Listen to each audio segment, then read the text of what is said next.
السلام عليكم ورحمة الله وبركاته. وعليكم السلام ورحمة الله وبركاته.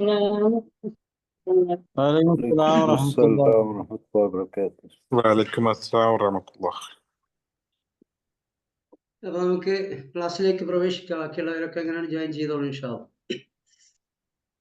أعوذ بالله من الشيطان الرجيم. بسم الله الرحمن الرحيم. الذين كفروا وصدوا عن سبيل الله أضل أعمالهم والذين آمنوا وعملوا الصالحات وآمنوا بما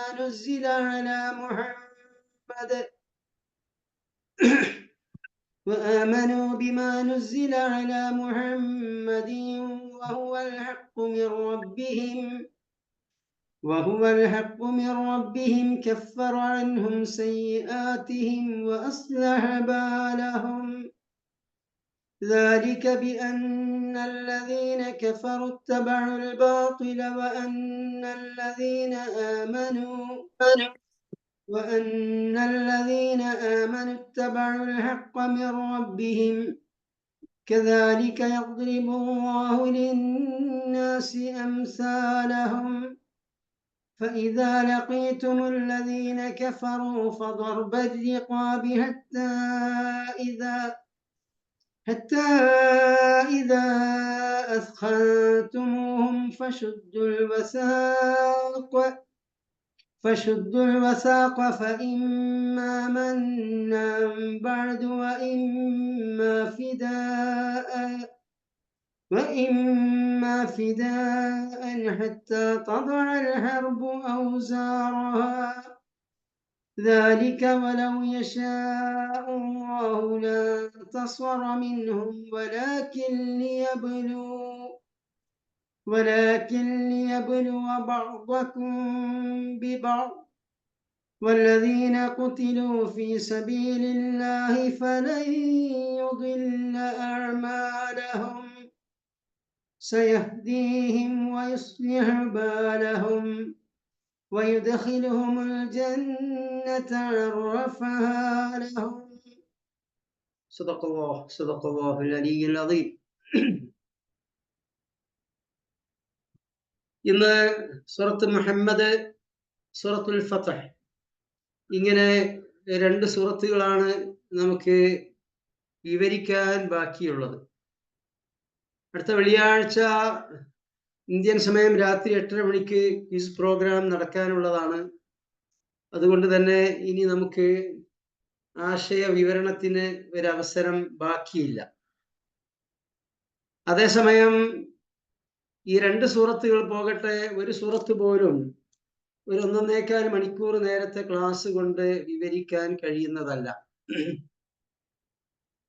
അതുകൊണ്ട് നമ്മളിപ്പോ ഇന്ന് ചെയ്യാൻ പോകുന്നത് ആയത്തുകളിലേക്ക് കടക്കാതെ, ആയത്തുകൾ ഉദ്ധരിക്കാതെ ഈ രണ്ട് സൂറത്തിന്റെയും ഒരു ഔട്ട്ലൈൻ ചെറിയ രൂപത്തിൽ വിവരിക്കുക മാത്രമാണ് ചെയ്യുന്നത്. അതിന് മാത്രമേ നമുക്ക് സാധിക്കുകയുള്ളൂ. ഇതിൽ ഒന്നാമത്തേത് സൂറത്ത് മുഹമ്മദ്. നബി സല്ലല്ലാഹു അലൈഹി വസല്ലമയുടെ നാമധേയത്തിലുള്ള സൂറത്താണിത്. നമുക്കറിയാം, നബി സല്ലല്ലാഹു അലൈഹി വസല്ലമയുടെ നാമം ഖുർആനിൽ 5 പ്രാവശ്യമാണ് പരാമർശിച്ചിട്ടുള്ളത്. അതിൽ 4 പ്രാവശ്യമാണ് മുഹമ്മദ് എന്ന പേര് വന്നിട്ടുള്ളത്. ഒരു പ്രാവശ്യം അഹ്മദ് എന്ന പേരാണ് വന്നിട്ടുള്ളത്. അതുപോലെ തന്നെ ഈ സൂറത്തിന് സൂറത്ത് മുഹമ്മദ് എന്ന് പേരുള്ളത് പോലെ തന്നെ സൂറത്തുൽ ഖിതാൽ, യുദ്ധം എന്നും ഇതിന് പേരുണ്ട്. യുദ്ധം എന്നും ഈ സൂറത്തിന് പേരുണ്ട്. സൂറത്തുൽ ഖിതാൽ. ഈ സൂറത്തിന്റെ മറ്റൊരു പ്രത്യേകത, പരിശുദ്ധ ഖുർആനിൽ ലാ ഇലാഹ ഇല്ലല്ലാഹ് എന്ന ആദർശവാക്യം ആകെ 2 പ്രാവശ്യമാണ് വന്നിട്ടുള്ളത്. അതിലൊന്ന് ഈ സൂറത്ത് മുഹമ്മദിലെ 19-ാമത്തെ ആയത്തിലാണുള്ളത്. മറ്റൊന്ന് സൂറത്ത് സ്വാഫാത്ത് 35-ാമത്തെ ആയത്തിൽ. ഇങ്ങനെ 2 പ്രാവശ്യമാണ് ലാ ഇലാഹ ഇല്ലല്ലാഹ് എന്ന കലിമത്തു തൗഹീദ് ഖുർആനിൽ വന്നിട്ടുള്ളത്. ഇനി മുഹമ്മദുർ റസൂലുള്ളാഹ്, മുഹമ്മദ് എന്ന പേര് 4 പ്രാവശ്യം വന്നിട്ടുണ്ടെന്ന് പറഞ്ഞു. പക്ഷെ മുഹമ്മദുർ റസൂലുള്ളാഹ്, അള്ളാഹുവിന്റെ റസൂലായ മുഹമ്മദ് എന്ന് ഖുർആനിൽ 1 പ്രാവശ്യമാണ് വന്നിട്ടുള്ളത്. അത് ഈ സൂറത്ത് മുഹമ്മദ് കഴിഞ്ഞാലുള്ള സൂറത്തുൽ ഫത്ഹിന്റെ അവസാനത്തെ ആയത്തിലാണ് ഉള്ളത്. അപ്പൊ ഈ ആയത്തിൽ ലാ ഇലാഹ ഇല്ല, ഈ സൂറത്തിൽ ലാ ഇലാഹ ഇല്ലല്ലാഹ്, അടുത്ത സൂറത്തിൽ മുഹമ്മദുർ റസൂലുള്ളാഹ്. അത് രണ്ടും തമ്മിലുള്ള ഒരു പൊരുത്തം കൂടി നാം ഇവിടെ മനസ്സിലാക്കുന്നത് നന്നായിരിക്കും. ഇനി ഈ സൂറത്ത് നബി സല്ലല്ലാഹു അലൈഹി വസല്ലമയുടെ മദീന ജീവിതത്തിന്റെ ആദ്യ ഘട്ടത്തിലാണ് അവതരിക്കുന്നത്. ഈ സൂറത്തിന് ഖിതാൽ എന്ന് പേരുണ്ട് എന്ന് പറഞ്ഞു. അതിന്റെ ഒരു കാര്യം നമുക്കറിയാം. മക്കയിൽ നബി സല്ലല്ലാഹു അലൈഹി വസല്ലം നബുവത്ത് ലഭിച്ച ശേഷം 13 വർഷക്കാലമാണ് പ്രബോധന പ്രവർത്തനങ്ങൾ നിർവഹിച്ചത്.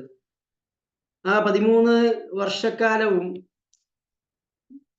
ഭൂരിപക്ഷമുള്ള മുശ്രിക്കുകളുടെ അക്രമമർദ്ദനങ്ങളും പീഡനങ്ങളും ഒക്കെ സഹിച്ചുകൊണ്ടാണ് നബിയും സഹാബികളും ജീവിച്ചത്. അന്ന് അത് സഹിക്കാനും ക്ഷമിക്കാനുമായിരുന്നു അല്ലാഹു സുബ്ഹാനഹു വ തആലയുടെ കൽപ്പന. മറുത്ത് അതിനെ പ്രതിരോധിക്കാനോ അല്ലെങ്കിൽ ഈ അക്രമികൾക്കെതിരെ എന്തെങ്കിലും നിലപാട് സ്വീകരിക്കാനോ ഉള്ള അനുവാദം അന്ന് നൽകപ്പെട്ടിരുന്നില്ല. എന്നാൽ മദീനയിലേക്ക് ഹിജ്റ ചെയ്തു വന്നു.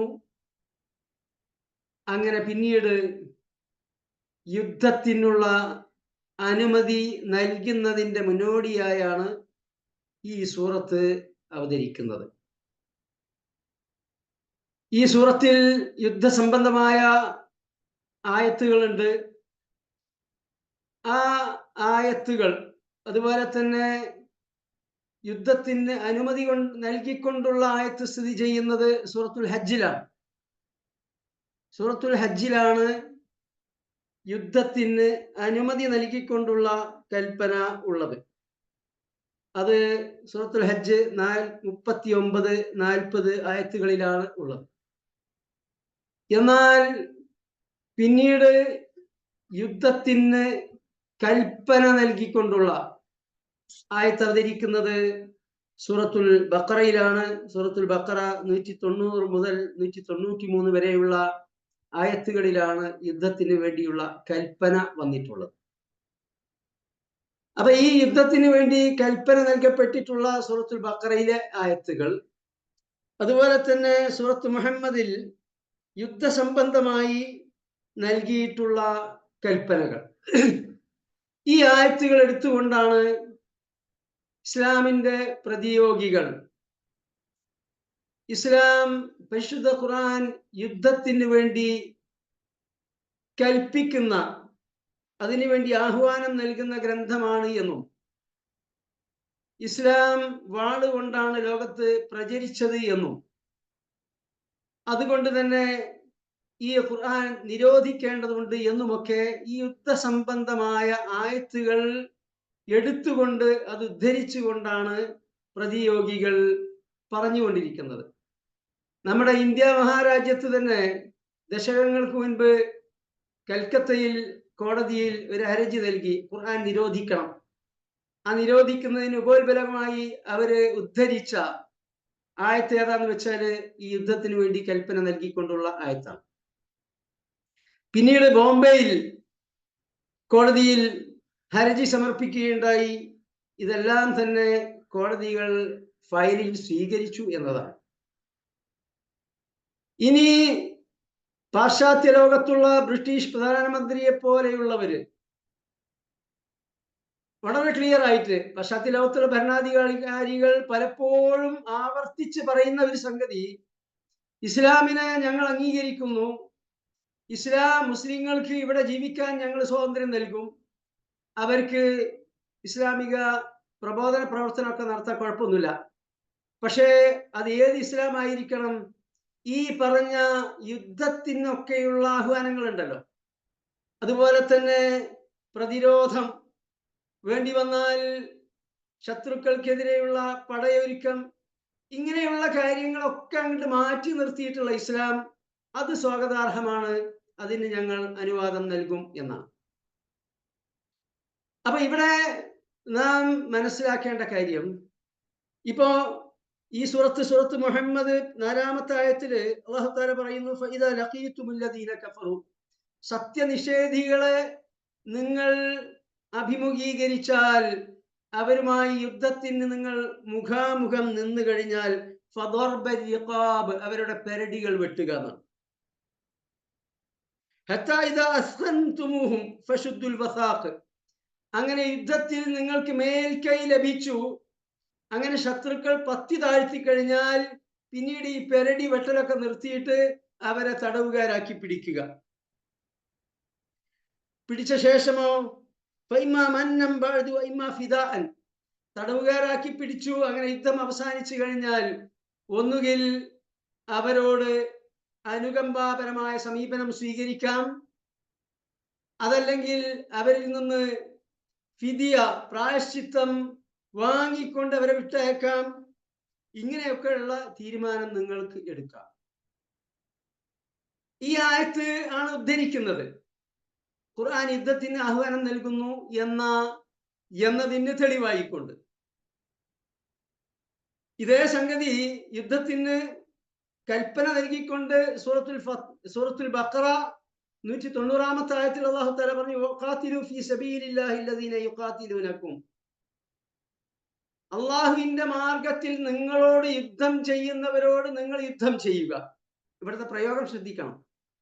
വഖാതിലു ഫീ സബീലില്ലാഹി അല്ലദീന യുഖാതിലൂനകും, അള്ളാഹുവിന്റെ മാർഗത്തിൽ നിങ്ങളോട് യുദ്ധം ചെയ്യുന്നവരോട് എന്ന് വെച്ചാൽ നിങ്ങൾ മുസ്ലിങ്ങളായി ജീവിക്കാൻ സന്നദ്ധരായി ലാ ഇലാഹ ഇല്ലല്ലാഹ് മുഹമ്മദുർ റസൂലുള്ളാഹ് എന്ന ആദർശം അംഗീകരിച്ചുകൊണ്ട് മുന്നോട്ട് വരുമ്പോൾ, നിങ്ങളെ ആ നേർമാർഗത്തിൽ നിന്ന് തടയുന്നതിന് വേണ്ടി നിങ്ങളോട് യുദ്ധം ചെയ്യുന്നവരോട് നിങ്ങളും യുദ്ധം ചെയ്യാന്നാണ് പറഞ്ഞത്. അങ്ങോട്ട് ചെന്ന് യുദ്ധം ചെയ്യാനല്ല. വലാ താഴ്ത്തതു, നിങ്ങൾ അതിക്രമം കാണിക്കാൻ പാടുള്ളതല്ല. ഇങ്ങോട്ട് യുദ്ധത്തിന് വരുന്നവരോട് അങ്ങോട്ട് യുദ്ധം ചെയ്യാം, പക്ഷേ അതിക്രമം കാണിക്കാൻ പാടില്ല. ഇന്നല്ലാഹ ലാ യുഹിബ്ബുൽ മുഅ്തദീൻ, അതിക്രമം കാണിക്കുന്നവരെ അല്ലാഹു തആല ഇഷ്ടപ്പെടുന്നില്ല. വഖ്തുലൂഹും ഹൈസു സഖിഫ്തുമൂഹും, എവിടെ വെച്ചാണോ നിങ്ങൾ അവരെ കണ്ടുമുട്ടുന്നത് അവിടെ വെച്ച് അവരുമായി നിങ്ങൾ അടരാടുക. വഅഖ്രിജൂഹും മിൻ ഹൈസു അഖ്റജൂകും, നിങ്ങളെ എവിടെ നിന്നാണോ അവർ പുറത്താക്കിയത് അവിടെ നിന്ന് നിങ്ങൾ അവരെയും പുറത്താക്കുക. ഇങ്ങനെ യുദ്ധത്തിന് വേണ്ടി ഹത്താ യുഖാതിലൂനകും ഫീ, എന്നാൽ നിങ്ങൾ മസ്ജിദുൽ ഹറാമിൽ വെച്ചവരുമായി യുദ്ധം ചെയ്യാൻ പാടില്ല. ഹത്താ യുഖാതിലൂകും ഫീ, എന്നാൽ അതേ മസ്ജിദുൽ ഹറാമിൽ വെച്ച് അവർ നിങ്ങളോട് യുദ്ധം ചെയ്യുകയാണെങ്കിൽ ഫഖ്തുലൂഹും, നിങ്ങൾ അവരോടും യുദ്ധം ചെയ്യുക. കദാലിക ജസാഉൽ കാഫിരീൻ, അപ്രകാരമാണ് സത്യ നിഷേധികൾക്കുള്ള പ്രതിഫലം. ശരി, ഇനി യുദ്ധത്തിന് അനുമതി, ഇതിപ്പോ കൽപ്പന നൽകിക്കൊണ്ടുള്ളതാണ്.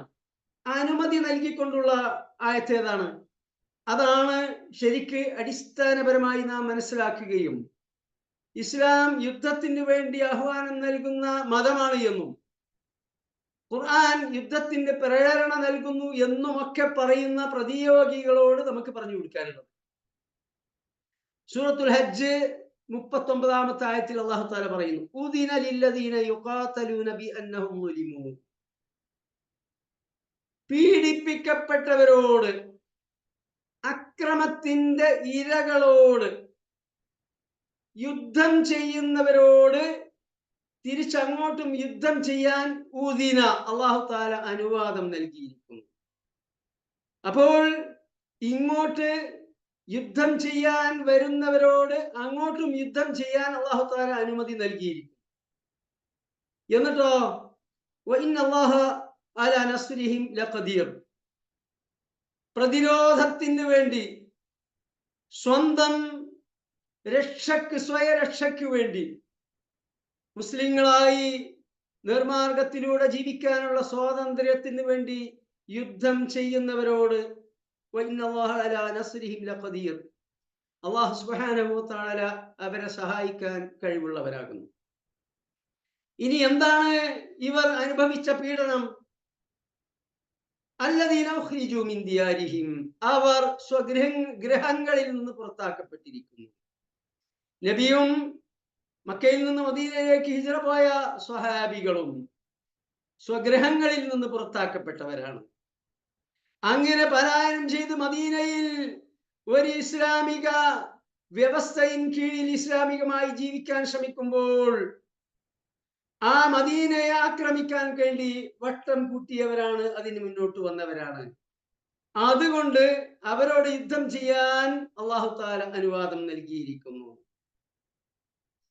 എന്തിന്റെ പേരിലാണ് അവർ സ്വഗ്രഹങ്ങളിൽ നിന്ന് പുറത്താക്കപ്പെട്ടത്? ബിഗൈരി ഹഖിൻ, അന്യായമായി, ഒരു ന്യായവുമില്ല.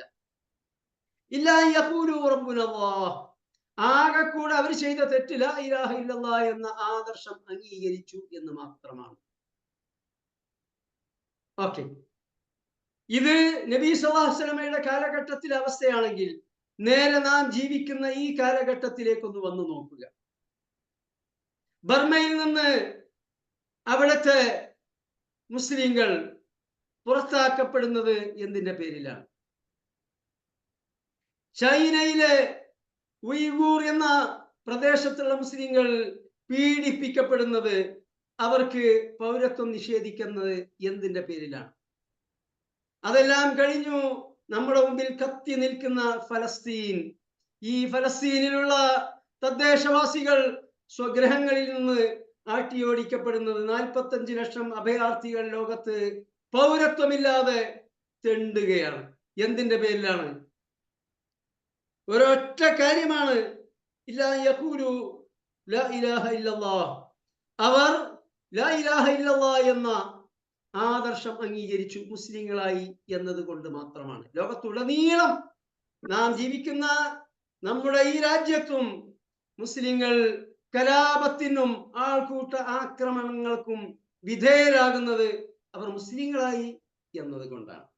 അപ്പൊ ഇങ്ങനെ മുസ്ലിങ്ങളായി എന്നതുകൊണ്ട് സ്വഗ്രഹങ്ങളിൽ നിന്ന് അന്യായമായി പുറത്താക്കപ്പെടുന്നവർക്ക്, പീഡിപ്പിക്കപ്പെടുന്നവർക്ക് ഈ ശത്രുക്കളോട് അടരാടാൻ അല്ലാഹു തആല അനുവാദം നൽകിയിരിക്കുന്നു.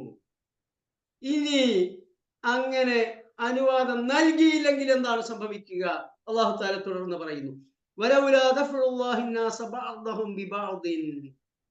അല്ലാഹു സുബ്ഹാനഹു വ തആല ജനങ്ങളിൽ ചിലരെ മറ്റു ചിലരെ കൊണ്ട് പ്രതിരോധിക്കുന്നില്ലായിരുന്നുവെങ്കിൽ എന്താണ് സംഭവിക്കുക? ലഹുദ്ദിമത് സ്വവാമിഉ വബിയഉൻ വസലവാതുൻ വമസാജിദു യുസ്കറു ഫീഹാ ഇസ്മുല്ലാഹി കസീറാ. ഈ ലോകത്ത് ഇങ്ങനെ തമാടിത്തം പ്രവർത്തിച്ചു കൊണ്ടിരിക്കുന്നവരോട്, ക്രൂരരായ ജനസമൂഹങ്ങളോട് അവരെ പ്രതിരോധിക്കാൻ മറ്റൊരു വിഭാഗം തയ്യാറാകുന്നില്ലെങ്കിൽ ഈ ലോകത്ത് ജനങ്ങൾ ആരാധന നിർവഹിച്ചു കൊണ്ടിരിക്കുന്ന മഠങ്ങൾ, പള്ളികളുടെ കാര്യം മാത്രമല്ല പറഞ്ഞത്, മഠങ്ങൾ, സന്യാസി മഠങ്ങൾ, ക്ഷേത്രങ്ങൾ, കനീസകൾ. അവസാനാണ് പറഞ്ഞത്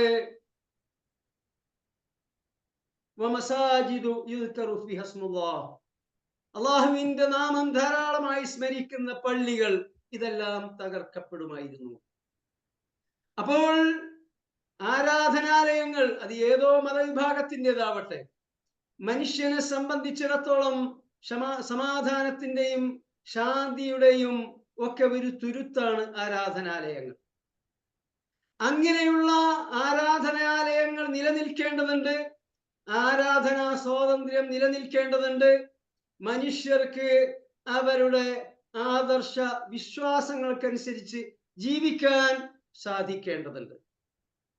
ഈ തെമ്മാടികളെ ഇങ്ങനെ കയറൂരി വിടുകയാണെങ്കിൽ, അന്യായം പ്രവർത്തിക്കാൻ നിർബാധം അവരെ അനുവദിക്കുകയാണെങ്കിൽ, ഈ ലോകത്ത് ഒരു മതസ്വാതന്ത്ര്യം ഉണ്ടാവുകയില്ല, ആരാധനാ സ്വാതന്ത്ര്യം ഉണ്ടാവുകയില്ല, ശാന്തിയുടെയും സമാധാനത്തിന്റെയും തുരുത്ത് ഇവിടെ അവശേഷിക്കുകയില്ല. സർവത്ര ഫിത്നയും ഫസാദുമാണ് ഉണ്ടാക്കുക. അതുകൊണ്ട് ലോകത്ത് സമാധാനം നിലനിൽക്കാൻ, സ്വൈര ജീവിതം സാധ്യമാകാൻ അല്ലാഹു തആല യുദ്ധം അനുവദിച്ചിരിക്കുന്നു എന്നല്ല, വേണ്ട സന്ദർഭത്തിൽ യുദ്ധം ചെയ്യാൻ കൽപ്പിച്ചിരിക്കുന്നു. ഇത് അന്യായമാണോ? ഈ അനുവാദം, ഈ യുദ്ധത്തിന് വേണ്ടിയുള്ള ആഹ്വാനം, കൽപ്പന, ഇത് തെറ്റാണോ?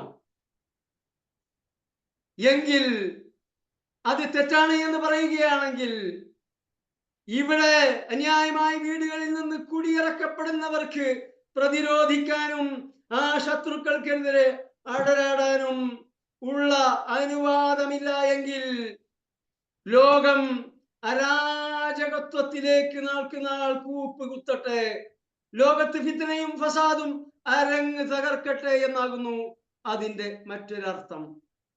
അല്ലാഹു സുബ്ഹാനഹു വ തആലയുടെ ദീൻ അതല്ല. ലോകത്ത് പല മതങ്ങളും പരിശോധിച്ചു കഴിഞ്ഞാൽ ഒരു മുഖത്തടിച്ചാൽ മറ്റേ മുഖവും കാണിച്ചു കൊടുക്കുക എന്നൊക്കെ നമുക്ക് കേൾക്കാൻ സാധിക്കും. അതൊക്കെ കേവലം ഉട്ടോപ്യൻ പറച്ചിലുകളാണ്. അതൊന്നും ഇവിടെ പുലരാനുള്ളതല്ല, പുലരുന്നുമില്ല.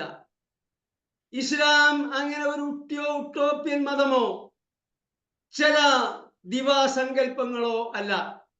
ഇസ്ലാം യാഥാർത്ഥ്യത്തിന്റെ മതമാകുന്നു.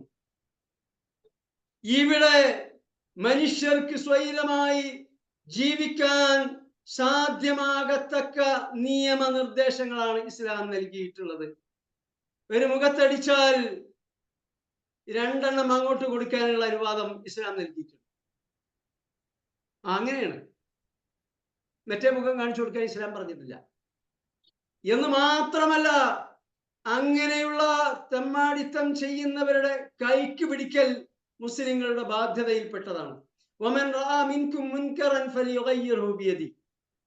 ഒരാളെ അടിക്കുന്നത് കണ്ടാൽ ആ അടിക്കുന്നവന്റെ കൈ ശക്തി ഉപയോഗിച്ച് പിടിക്കണം, ശക്തി ഉപയോഗിച്ച് പിടിക്കണം എന്നാണ്. അപ്പൊ ഇവിടെ തിന്മ വിരോധിക്കുക എന്ന ദൗത്യം മുസ്ലിങ്ങൾക്കുണ്ട്. അത് തന്നെ ഒന്നാമത്തെ കൽപ്പന, അത് ബലം പ്രയോഗിച്ച് ശക്തിയായി തന്നെ തിന്മക്കെതിരെ രംഗത്ത് വരണം എന്നാണ്. ഫൈലം യസ്തതിഅ, അതിന് സാധിച്ചില്ലെങ്കിലാണ് പിന്നീട് നാക്കുകൾ. അപ്പൊ ഇസ്ലാം എന്നാൽ ഇവിടത്തെ ചില സാങ്കല്പികമായി ഇവിടെ പറയപ്പെടുന്ന, എന്നാൽ ആ പറയുന്നതിന്റെ വക്താക്കളുടെ അവസ്ഥ എന്താണ്? ക്രൈസ്തവ പാതിരിമാരാണ് ഒരു മുഖത്തടിച്ചാൽ മറ്റേ മുഖം കാണിച്ചു കൊടുക്കുക എന്നൊക്കെ പ്രസംഗിക്കുക. എന്നാൽ ലോകത്തെ ഏറ്റവും കൂടുതൽ അക്രമ പ്രവർത്തനങ്ങൾ നടത്തിക്കൊണ്ടിരിക്കുന്നത്, അല്ലെങ്കിൽ അക്രമികളെ സഹായിച്ചു കൊണ്ടിരിക്കുന്നത് ക്രൈസ്തവ രാജ്യങ്ങളാണ്. ഇനി രാജ്യങ്ങളെ കാര്യം അങ്ങോട്ട് പോട്ടെ, നാം ജീവിക്കുന്ന ഈ കേരളത്തിലെ മാത്രം കാര്യം എടുക്കും. ഇവിടുത്തെ നസ്രാനി സമൂഹത്തിന്റെ ഈ ഫലസ്തീനിൽ ഇസ്രായേലും ഇസ്രായേലിന്റെ ശിൽബന്ധികളായ പാശ്ചാത്യ ശക്തികളും ചെയ്തുകൊണ്ടിരിക്കുന്ന തെമ്മാടിത്തത്തോടുള്ള നമ്മുടെ കേരളത്തിലെ ക്രൈസ്തവ സമൂഹത്തിന്റെ നിലപാട് എന്താണ്? അവരുടെ ജിഹ്ബകളായ മനോരമയൊക്കെ അതെങ്ങനെയാണ് കൈകാര്യം ചെയ്യുന്നത്? അപ്പൊ ഈ മുഖത്തടിച്ച മറ്റേ മുഖം കാണിച്ചു കൊടുക്കുക എന്നത് വെറും വർത്തമാനമാണ്. ലോകത്തെ ഏറ്റവും കൂടുതൽ അക്രമ പ്രവർത്തനങ്ങൾ നടത്തിക്കൊണ്ടിരിക്കുന്നത് അവരാകും. മുസ്ലിങ്ങളുടെ ഭാഗത്ത് നിന്ന് എന്തെങ്കിലും ഉണ്ടാകുന്നുണ്ടെങ്കിൽ കുറെ അളമുട്ടിയാൽ അട്ടയും കടിക്കും എന്നതുപോലെ കുറെ തോന്നിയാസങ്ങൾ ഈ പ്രദേശങ്ങളിൽ മുസ്ലിം രാജ്യങ്ങളിൽ അഴിച്ചുവിട്ടുകൊണ്ടിരിക്കുമ്പോൾ, 10,000-ങ്ങളെ കൊല ചെയ്തുകൊണ്ടിരിക്കുമ്പോൾ ഏതാനും ചെറുപ്പക്കാര് എന്തെങ്കിലും ഒന്ന് ചെയ്യും. അങ്ങനെയാണ് ആ വേൾഡ് ട്രേഡ് സെന്റർ ഒക്കെ ആക്രമിക്കപ്പെട്ടത്. അളമുട്ടിയാൽ അട്ടയും കടിക്കും എന്നതുപോലെ ഉള്ള ഒരു പ്രതികരണം മാത്രമാണത്. എന്നാൽ അല്ലാഹു സുബ്ഹാനഹു വ തആലയുടെ കൽപ്പന ലോകത്തുള്ള ഈ അക്രമങ്ങൾക്കെതിരെ നിരപരാധികളായ ആളുകളെ സ്വന്തം ഗൃഹങ്ങളിൽ നിന്ന് പുറത്താക്കപ്പെടുന്നതിനെതിരെ യുദ്ധം ചെയ്യണം എന്നാണ്. ഞാൻ വളരെ ആശ്ചര്യപ്പെടുത്തുന്ന, എന്നാൽ കരയിപ്പിക്കുകയും ചിരിപ്പിക്കുകയും ചെയ്യുന്ന ഒരു കാർട്ടൂൺ ഇന്നലെ കാണുകയുണ്ടായി. അറബിയിലുള്ള കാർട്ടൂണാണ്. എന്താണ് ആ കാർട്ടൂൺ എന്താ അറിയോ? അതില് 4 പേരാണുള്ളത്. 4 പേര്.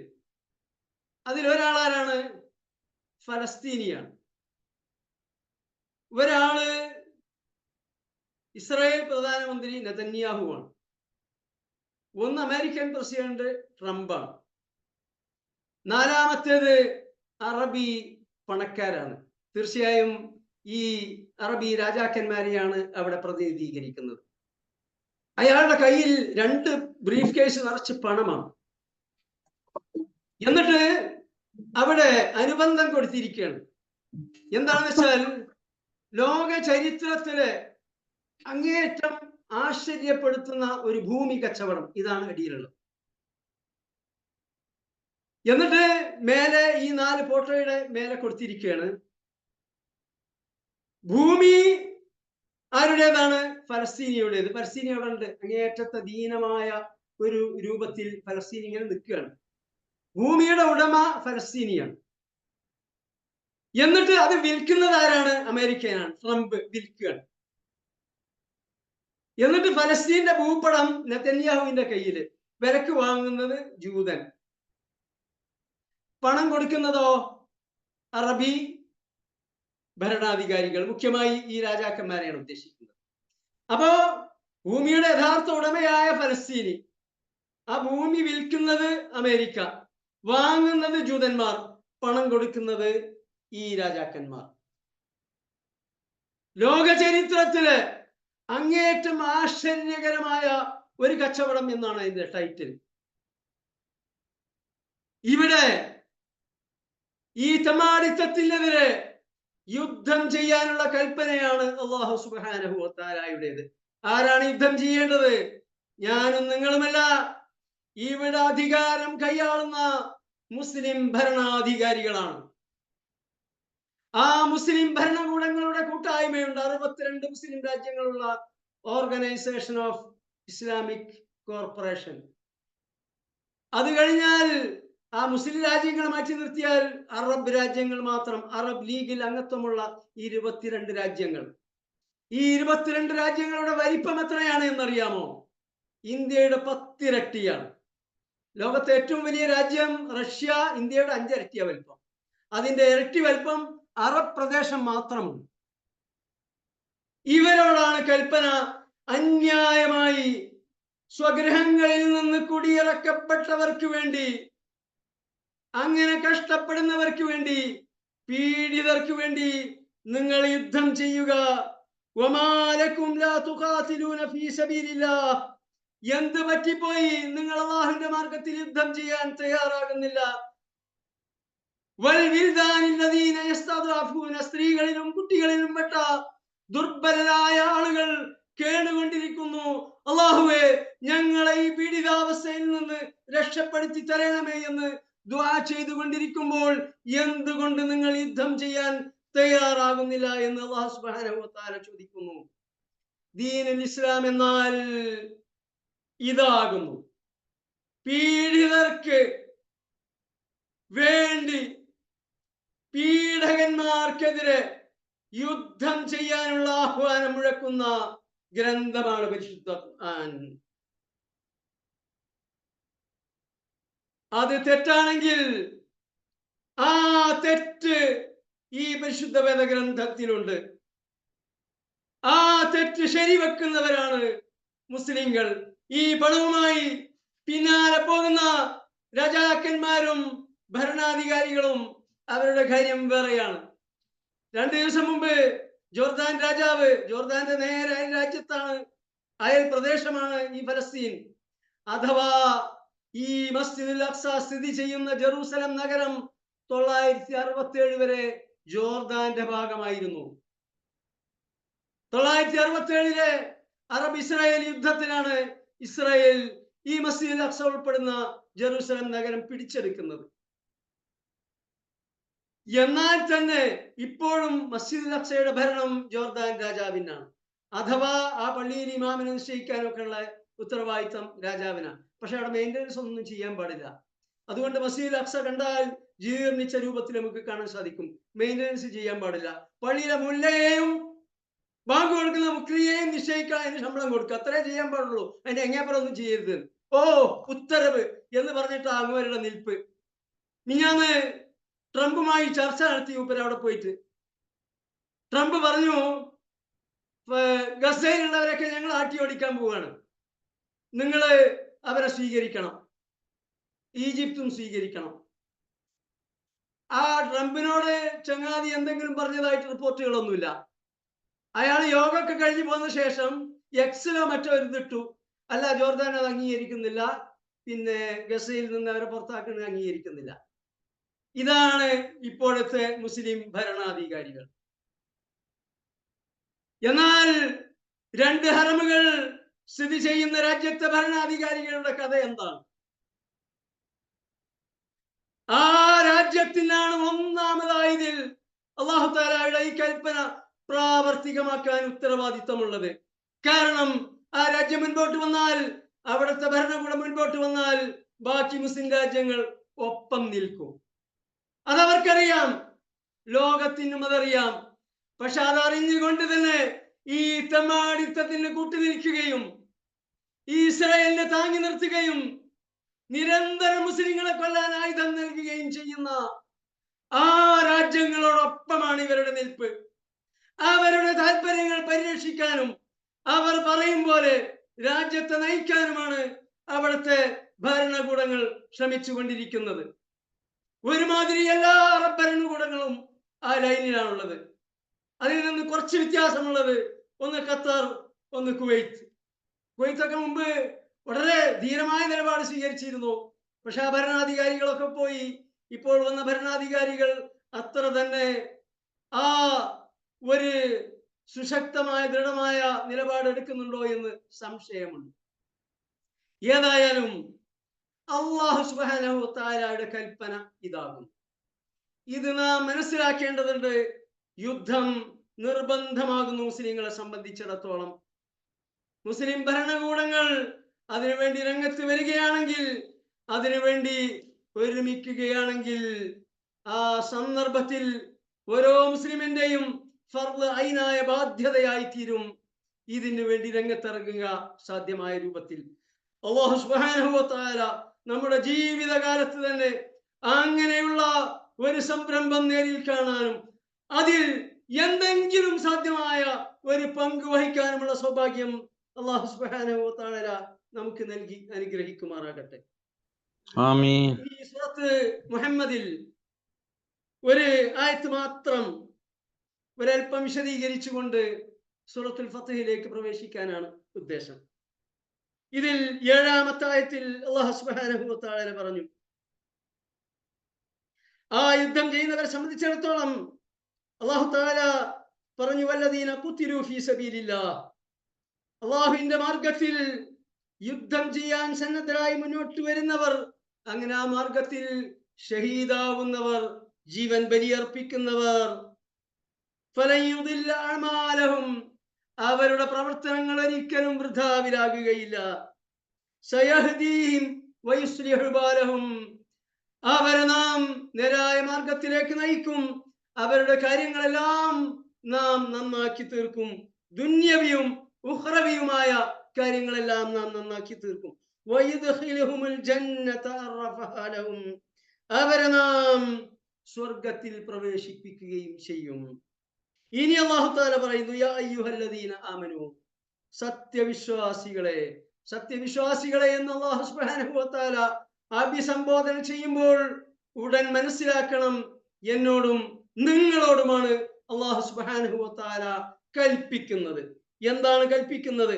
ഇൻ തൻസുറുല്ലാഹ, നിങ്ങൾ അല്ലാഹുവിനെ സഹായിക്കുകയാണെങ്കിൽ, യൻസുർക്കും, അല്ലാഹു സുബ്ഹാനഹു വ തആല നിങ്ങളെയും സഹായിക്കും.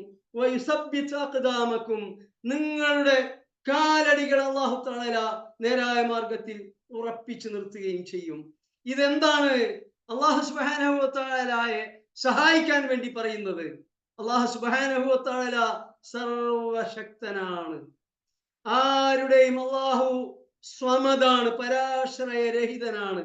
ആരുടെയും താങ്ങും തണലും സഹായവും ഒന്നും അല്ലാഹു സുബ്ഹാനഹു വ തആലക്ക് ആവശ്യമില്ല.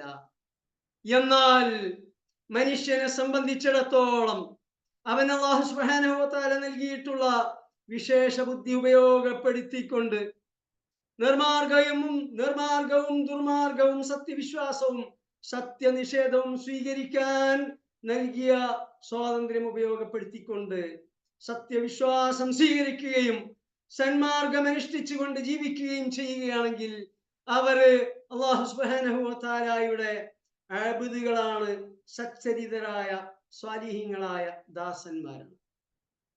അവരെ കുറിച്ച് അല്ലാഹു തആല പറഞ്ഞത് അബ്ദൻ ഷകൂറ, അല്ലാഹു തആല നൽകിയ അനുഗ്രഹങ്ങൾക്ക് നന്ദി പ്രകടിപ്പിക്കുന്ന ദാസൻ. എന്നാൽ ഇതേ മനുഷ്യൻ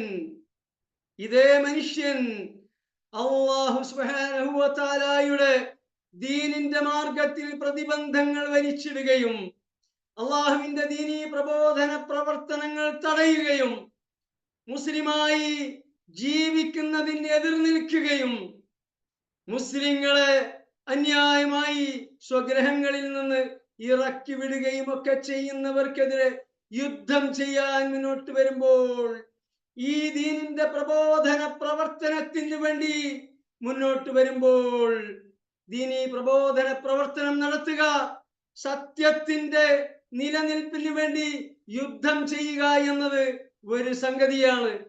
കേവലം ഒരു മുസ്ലിമായി നമസ്കാരവും നോമ്പുമൊക്കെ അനുഷ്ഠിച്ചുകൊണ്ട് അങ്ങനെ ജീവിക്കുക എന്നത് മറ്റൊരു സംഗതിയാണ്. രണ്ടും തമ്മിൽ വലിയ അന്തരമുണ്ട്. ദുനിയവിയും ഉഖ്റവിയുമായ പ്രതിഫലത്തിന്റെയും പദവിയുടെയും അടിസ്ഥാനത്തിൽ രണ്ടു കൂട്ടരും തമ്മിൽ വലിയ വ്യത്യാസമുണ്ട്. അക്കാര്യം പരിശുദ്ധ ഖുർആനിൽ വിവിധ ആയത്തുകളിൽ അല്ലാഹു തആല വിവരിച്ചിട്ടുണ്ട്. ഇന്നല്ലദീന ഖാലൂ റബ്ബുനല്ലാഹു സുമ്മ ഇസ്തഖാമൂ തതനസ്സലു അലൈഹിമുൽ മലായിക എന്ന് സൂറത്ത് ഫുസ്സിലത്തിൽ കാണാൻ സാധിക്കും.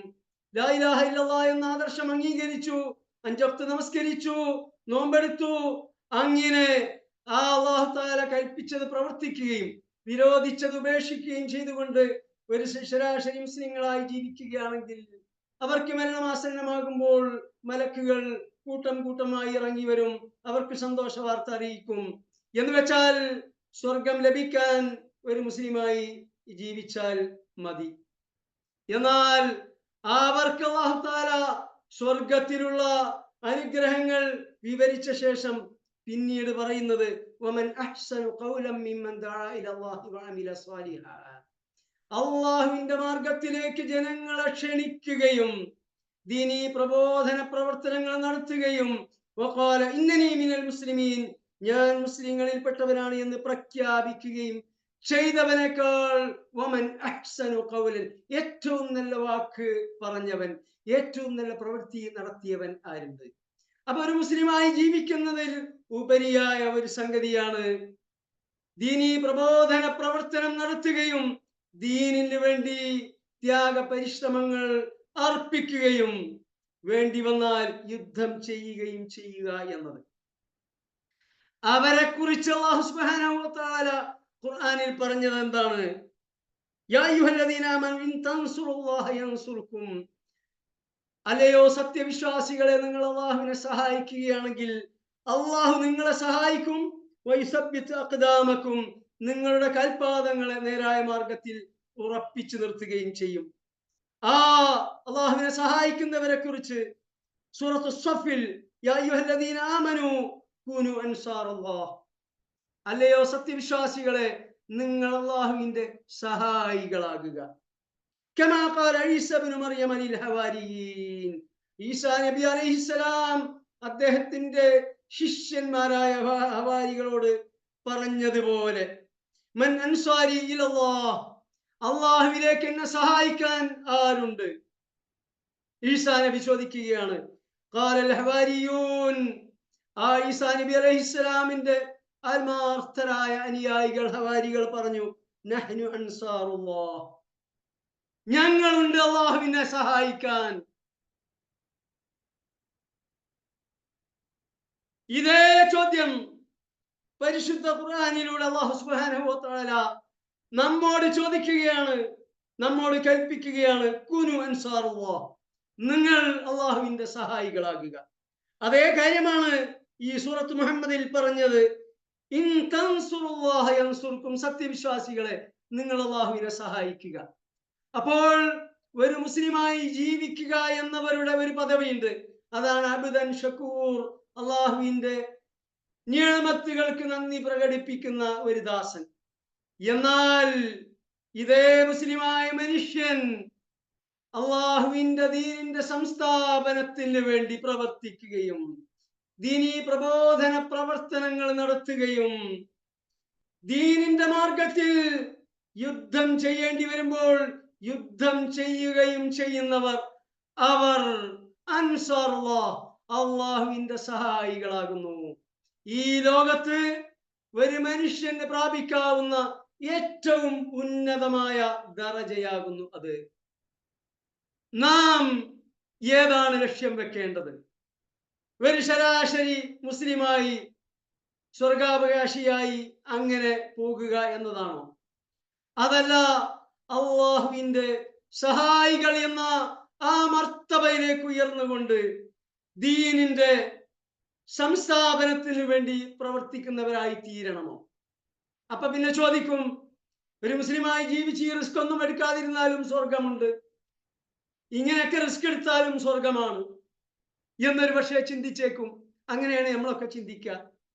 എന്നാൽ ഈ ലോകത്തും പരലോകത്തും ഈ അൻസാർ അല്ലാഹുവിന്റെ സഹായികൾ എന്നവരുടേതും ശരാശരി മുസ്ലിങ്ങളുടേതും ആയ അവസ്ഥകൾ തീർത്തും വ്യത്യസ്തമാണ്. അതിന്റെ വിശദീകരണത്തിലേക്ക് പോകാൻ നമുക്കിവിടെ അവസരമില്ല. പക്ഷേ ചില സൂചനകൾ മാത്രം നൽകുകയാണ്. ഒന്ന്, ഈ ലോകത്ത് ദീനീ പ്രബോധന പ്രവർത്തനത്തിന് വേണ്ടി മുൻപോട്ട് വരുന്ന അതിന്റെ മുന്നണി പോരാളികൾ, ഖുർആനിൽ അവരെ കുറിച്ചാണ് തുസാബിഖൂന ഫിൽ ഖൈറാത്ത്, ഖൈറായ കാര്യങ്ങളിൽ മുന്നേറുന്നവർ എന്നൊക്കെ പറഞ്ഞിട്ടുള്ളത്. അവരെ കുറിച്ച് തന്നെയാണ് മുഖറബീങ്ങൾ എന്ന് പറഞ്ഞിട്ടുള്ളത്. അവരുടെ ദീനീ പ്രവർത്തനത്തിന്റെ ഫലമായി ഈ ലോകത്ത് ദീൻ സംസ്ഥാപിക്കപ്പെടുമ്പോൾ ആരായിരിക്കും അതിന്റെ കുഞ്ചിക സ്ഥാനങ്ങൾ ഉണ്ടാകുക? ചരിത്രം പരിശോധിക്കുക. ഖുലഫാഉർ റാഷിദീങ്ങൾ, അശറത്തുൽ മുബശ്ശിരീങ്ങൾ, ഖലീഫമാരുടെ കാലത്ത് വിശാലമായ ഇസ്ലാമിക ലോകത്ത് ഗവർണർ പദവി അലങ്കരിച്ചവർ, ന്യായാധിപ സ്ഥാനത്തിരുന്നവർ, അതൊന്നും ഈ നിസ്കാരവും നോമ്പുമായി നടന്ന ശരാശരി മുസ്ലിങ്ങളായിരുന്നില്ല. മറിച്ച് അള്ളാഹുവിന്റെ സഹായികളായി രംഗത്ത് വന്നവരായിരുന്നു. അവരായിരിക്കും ഇവിടത്തെ വിധികർത്താക്കളും വിധാതാക്കളും. ഈ ലോകത്ത് തന്നെ ഈ അൻസാറുള്ളായും അല്ലാത്തവരും തമ്മിൽ വ്യത്യാസമുണ്ട്. ഇനിയോ, ഒരു രാജ്യത്ത് പാപകർമ്മങ്ങൾ വ്യാപകമാകുമ്പോൾ, ജനങ്ങൾ തമ്മാടിത്തം പരസ്യമായി പ്രവർത്തിച്ചു കൊണ്ടിരിക്കുമ്പോൾ അല്ലാഹു സുബ്ഹാനഹു വ തആല ആ നാടിനെ നശിപ്പിക്കാൻ വേണ്ടി തീരുമാനിക്കും, നശിപ്പിക്കും. ചരിത്രത്തിലുടനീളം അത് ആവർത്തിക്കപ്പെട്ടിട്ടുണ്ട്, ഇപ്പോഴും അത് ആവർത്തിക്കുന്നുണ്ട്. പക്ഷേ അന്ന് സമൂഹം മൊത്തത്തിൽ നശിപ്പിക്കപ്പെട്ടിരുന്നെങ്കിൽ ഇന്ന് ചില രാജ്യങ്ങളിൽ ചില പ്രദേശങ്ങളിൽ മാത്രമാണ് എന്ന വ്യത്യാസമുണ്ട്. അങ്ങനെ ഒരു നാടിനെ അല്ലാഹു തആല നശിപ്പിച്ചാക്കാൻ തീരുമാനിച്ചു കഴിഞ്ഞാൽ ഈ നിസ്കാരവും നോമ്പും ഒക്കെയായി ജീവിച്ചവരും നശിപ്പിക്കപ്പെടും. ആ അള്ളാഹുവിന്റെ ശിക്ഷയിൽ നിന്ന് അവരും രക്ഷപ്പെടുകയില്ല. ഖുർആനിലെ കാര്യം ആവർത്തിച്ച് പറഞ്ഞു. വത്തഖൂ ഫിത്നതൻ, ഒരു ശിക്ഷയെ നിങ്ങൾ ഭയപ്പെടുക. ലാ തുസീബന്നല്ലദീന ളലമൂ മിൻകും ഖാസ, നിങ്ങളിൽ നിന്ന് പാപം പ്രവർത്തിച്ചവരെ മാത്രമല്ല അത് ബാധിക്കുക, അല്ലാത്തവരെയും ബാധിക്കും. നിസ്കാരം നോമ്പൊക്കെ ആയിട്ട് നടക്കുന്ന സ്വാലിഹീങ്ങളായ ആളുകളെയും അത് ബാധിക്കും. എന്നാൽ ഇവിടെ സാന്ദർഭികമായിട്ടൊന്ന് സൂചിപ്പിക്കുകയാണ്, പാശ്ചാത്യ ലോകത്ത് ജീവിക്കുന്ന മുസ്ലിങ്ങൾ, അവരെ സംബന്ധിച്ചിടത്തോളം ഇന്നത്തെ പാശ്ചാത്യ രാജ്യങ്ങളുടെ തെമ്മാടിത്തത്തിൻ ഫലമായി അല്ലാഹു തആല ഒരു ശിക്ഷ ഇറക്കുകയാണെങ്കിൽ ആ മുസ്ലിങ്ങൾ രക്ഷപ്പെടുകയില്ല. ഖുർആനിലും ഹദീസിലും കൃത്യമായി വന്നതാണ്. അൺലസ് ആ രാജ്യത്തുള്ള നന്മ കൽപ്പിക്കുകയും തിന്മ വിരോധിക്കുകയും ചെയ്തുകൊണ്ടിരുന്നവർ, അവരെ അല്ലാഹു സുബ്ഹാനഹു വ തആല രക്ഷപ്പെടുത്തും. വമാ കാന അല്ലാഹു ലിയുഅദ്ദിബഹും, ഒരു നാടിനെ അല്ലാഹു സുബ്ഹാനഹു വ തആല നശിപ്പിക്കുകയില്ല. ആ നാട്ടുകാർ അവിടെ ദീനീ പ്രബോധന പ്രവർത്തനം, നന്മ കൽപ്പിക്കുക തിന്മ വിരോധിക്കുക എന്ന പ്രവർത്തനം നടത്തിക്കൊണ്ടിരിക്കെ, അങ്ങനെ നടത്തിയിട്ട് ആ സമൂഹം സ്വീകരിക്കാൻ കൂട്ടാക്കുന്നില്ലെങ്കിൽ ആ നാടിനെ അല്ലാഹു തആല നശിപ്പിക്കുകയാണെങ്കിൽ ഫലമ്മാ നസൂ മാ ദുക്കിറൂ അൻജൈനല്ലദീന യൻഹൗന അനിസ്സൂ, ഇവരുടെ പ്രവർത്തനങ്ങൾ തള്ളിക്കളഞ്ഞ ആ നാടിനെ അല്ലാഹു തആല നശിപ്പിക്കുമ്പോൾ അൻജൈനല്ലദീന യൻഹൗന അനിസ്സൂ, ഈ തിന്മ വിരോധിച്ചു കൊണ്ടിരുന്നവരെ അല്ലാഹു തആല രക്ഷപ്പെടുത്തും. വഅഖദ്നല്ലദീന ളലമൂ ബിഅദാബിൻ ബഈസിൻ ബിമാ കാനൂ യഅമലൂൻ, തമ്മാടിത്തം പ്രവർത്തിച്ചു കൊണ്ടിരുന്നവരെ അല്ലാഹു തആല കടുത്ത ശിക്ഷ മുഖേന പിടികൂടിക്കൊണ്ടിരിക്കും. ഒരൊറ്റ ചോദ്യമേ എനിക്കിവിടെ പറയാനുള്ളൂ.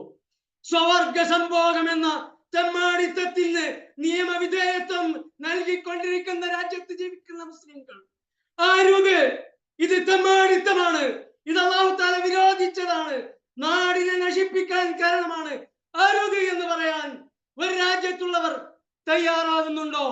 ഉണ്ടെങ്കിൽ അവർ അല്ലാഹു തആല രക്ഷപ്പെടുത്തിയ ശേഷമേ നശിപ്പിക്കുകയുള്ളൂ.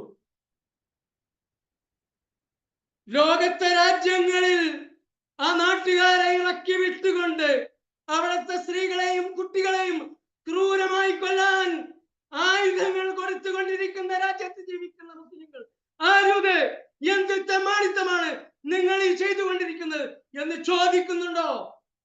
അതിനെതിരെ രംഗത്ത് വരുന്നുണ്ടോ? എന്നാൽ അല്ലാഹു തആല അവരെ രക്ഷപ്പെടുത്തിയ ശേഷമേ ശിക്ഷിക്കുകയുള്ളൂ. അങ്ങനെയാണോ അവിടെയുള്ളവർ? ആണ് എന്ന് എനിക്ക് തോന്നിയിട്ടില്ല. അവർ നടത്തുന്ന ഇസ്ലാമിക പ്രവർത്തനം അല്ലാഹു തആല ഈ ഖുർആനിൽ പറഞ്ഞ രൂപത്തിലുള്ളതല്ല. ഇസ്തിരി ചുളയാത്ത, സായിപ്പന്മാർക്ക് തിരുവുള്ള കേടുണ്ടാക്കാത്ത ഒരു രൂപത്തിലുള്ള പ്രവർത്തനം നടത്തുന്നത്. അത് അവിടുത്തെ ഭരണാധികാരികൾ പുട്ടിൽ തേങ്ങയിടുന്നത് പോലെ പറഞ്ഞുകൊണ്ടിരിക്കുന്നതാണ്. അങ്ങനെയുള്ള ഇസ്ലാമിന് സ്വാഗതം, സ്വാഗതം.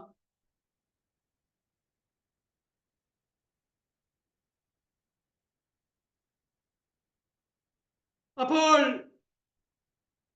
ഈ ലോകത്ത് അള്ളാഹുവിന്റെ സഹായികളായി രംഗത്ത് വരുന്നവർ അവർ രാജ്യത്തുണ്ടെങ്കിൽ ആ രാജ്യത്തിന്റെ ഏറ്റവും വലിയ സെക്യൂരിറ്റി അതാകുന്നു. അവരുടെ ആണവായുധങ്ങളോ സൈനിക സജ്ജീകരണങ്ങളോ ഒന്നുമല്ല രാജ്യത്തിന്റെ ഏറ്റവും വലിയ സുരക്ഷിതത്വം. അവിടെ നന്മ കൽപ്പിക്കുകയും തിന്മ വിരോധിക്കുകയും അള്ളാഹുവിന്റെ സഹായികളായി രംഗത്ത് വരികയും ചെയ്യുന്ന ഒരു വിഭാഗമുണ്ടോ? ഏറ്റവും വലിയ സെക്യൂരിറ്റി, ഏറ്റവും വലിയ സുരക്ഷിതത്വം അതാണ്. അല്ലാഹു തആല നാടിനെ നശിപ്പിക്കൂല.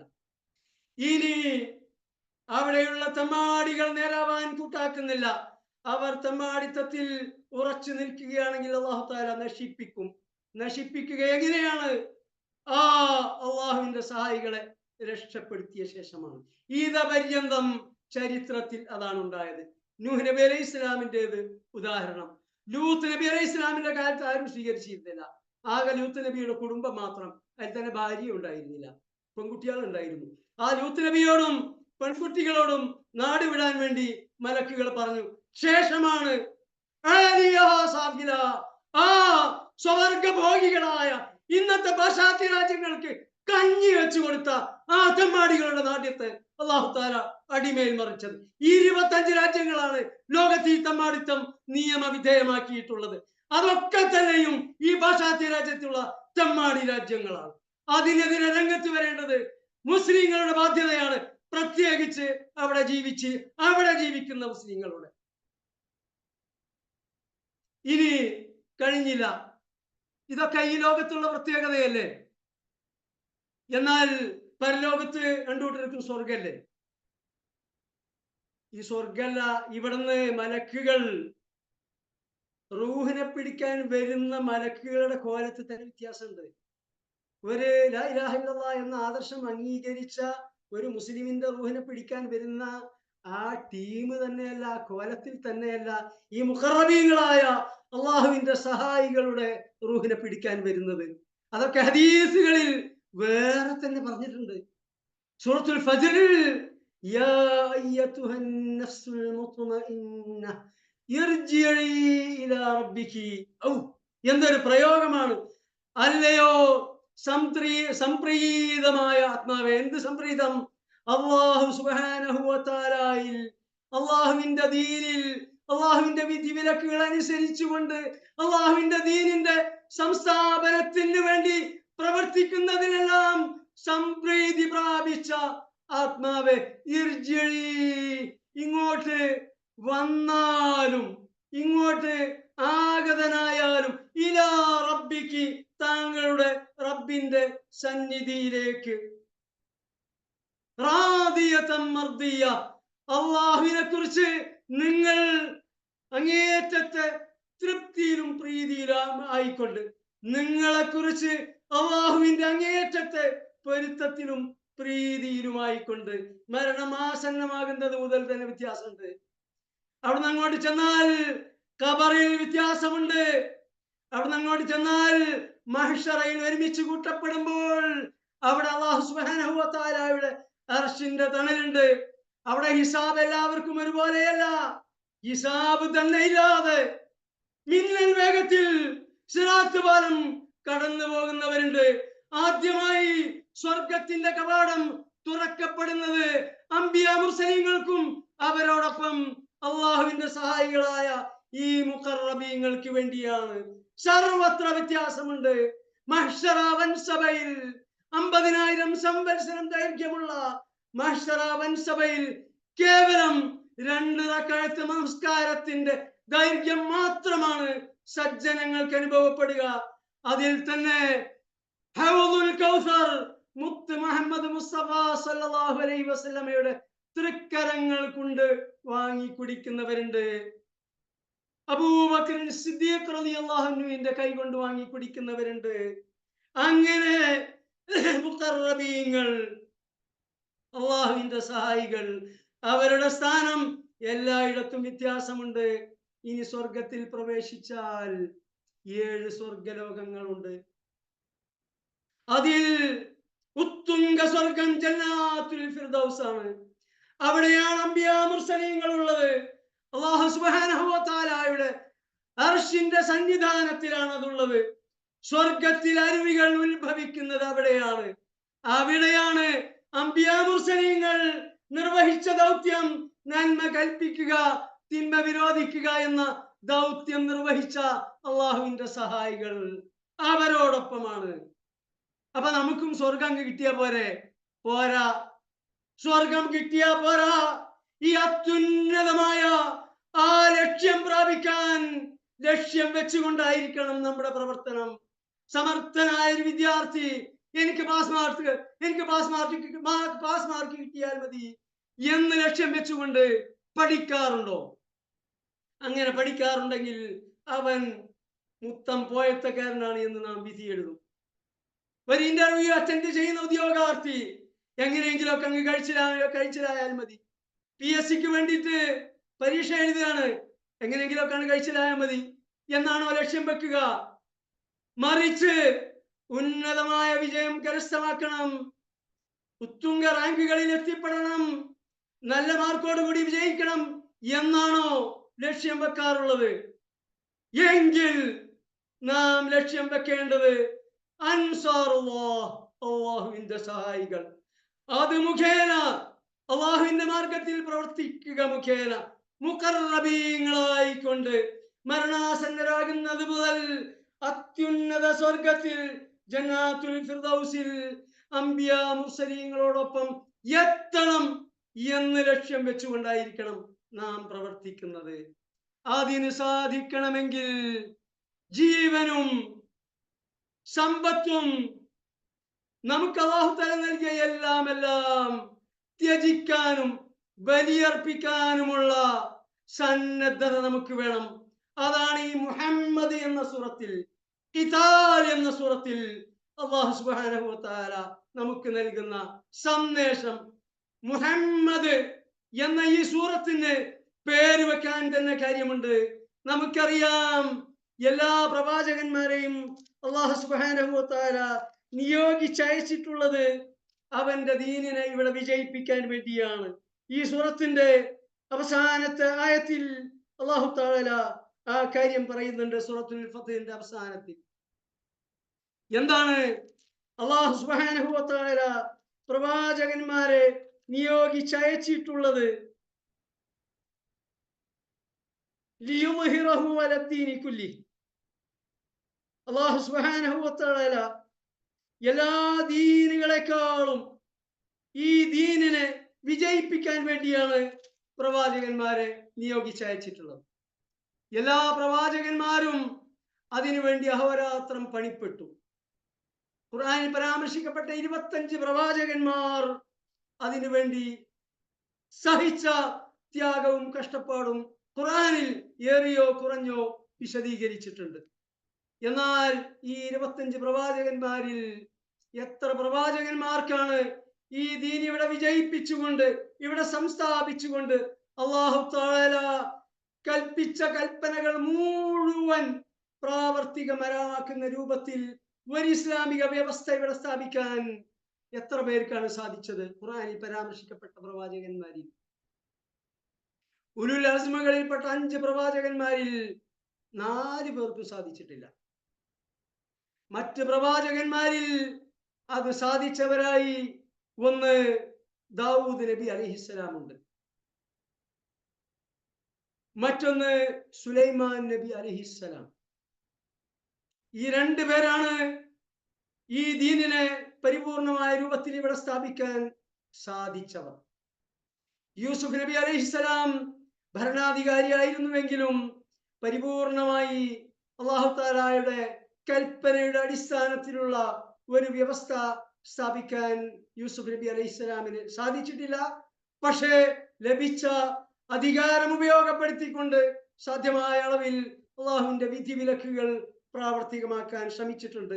അങ്ങനെ യൂസുഫ് നബിയെ കൂടി ഉൾപ്പെടുത്തി കഴിഞ്ഞാൽ 3 out of 25 ആണ്. എന്നാൽ മുഹമ്മദ് മുസ്തഫ സല്ലല്ലാഹു അലൈഹി വസല്ലം 23 കൊല്ലക്കാലത്തെ ദീനീ പ്രബോധന പ്രവർത്തനത്തിലൂടെ ഈ ദീനുൽ ഇസ്ലാമിനെ പരിപൂർണമായി ഇവിടെ സ്ഥാപിച്ചു. അങ്ങനെ സ്ഥാപിക്കാൻ അവസാനമായി നബിക്ക് പ്രതിയോഗികൾക്കെതിരെ, ഇസ്ലാമിന്റെ ശത്രുക്കൾക്കെതിരെ യുദ്ധം ചെയ്യേണ്ടി വന്നു. അങ്ങനെ യുദ്ധം ചെയ്തും ഇതിവിടെ സ്ഥാപിച്ചു.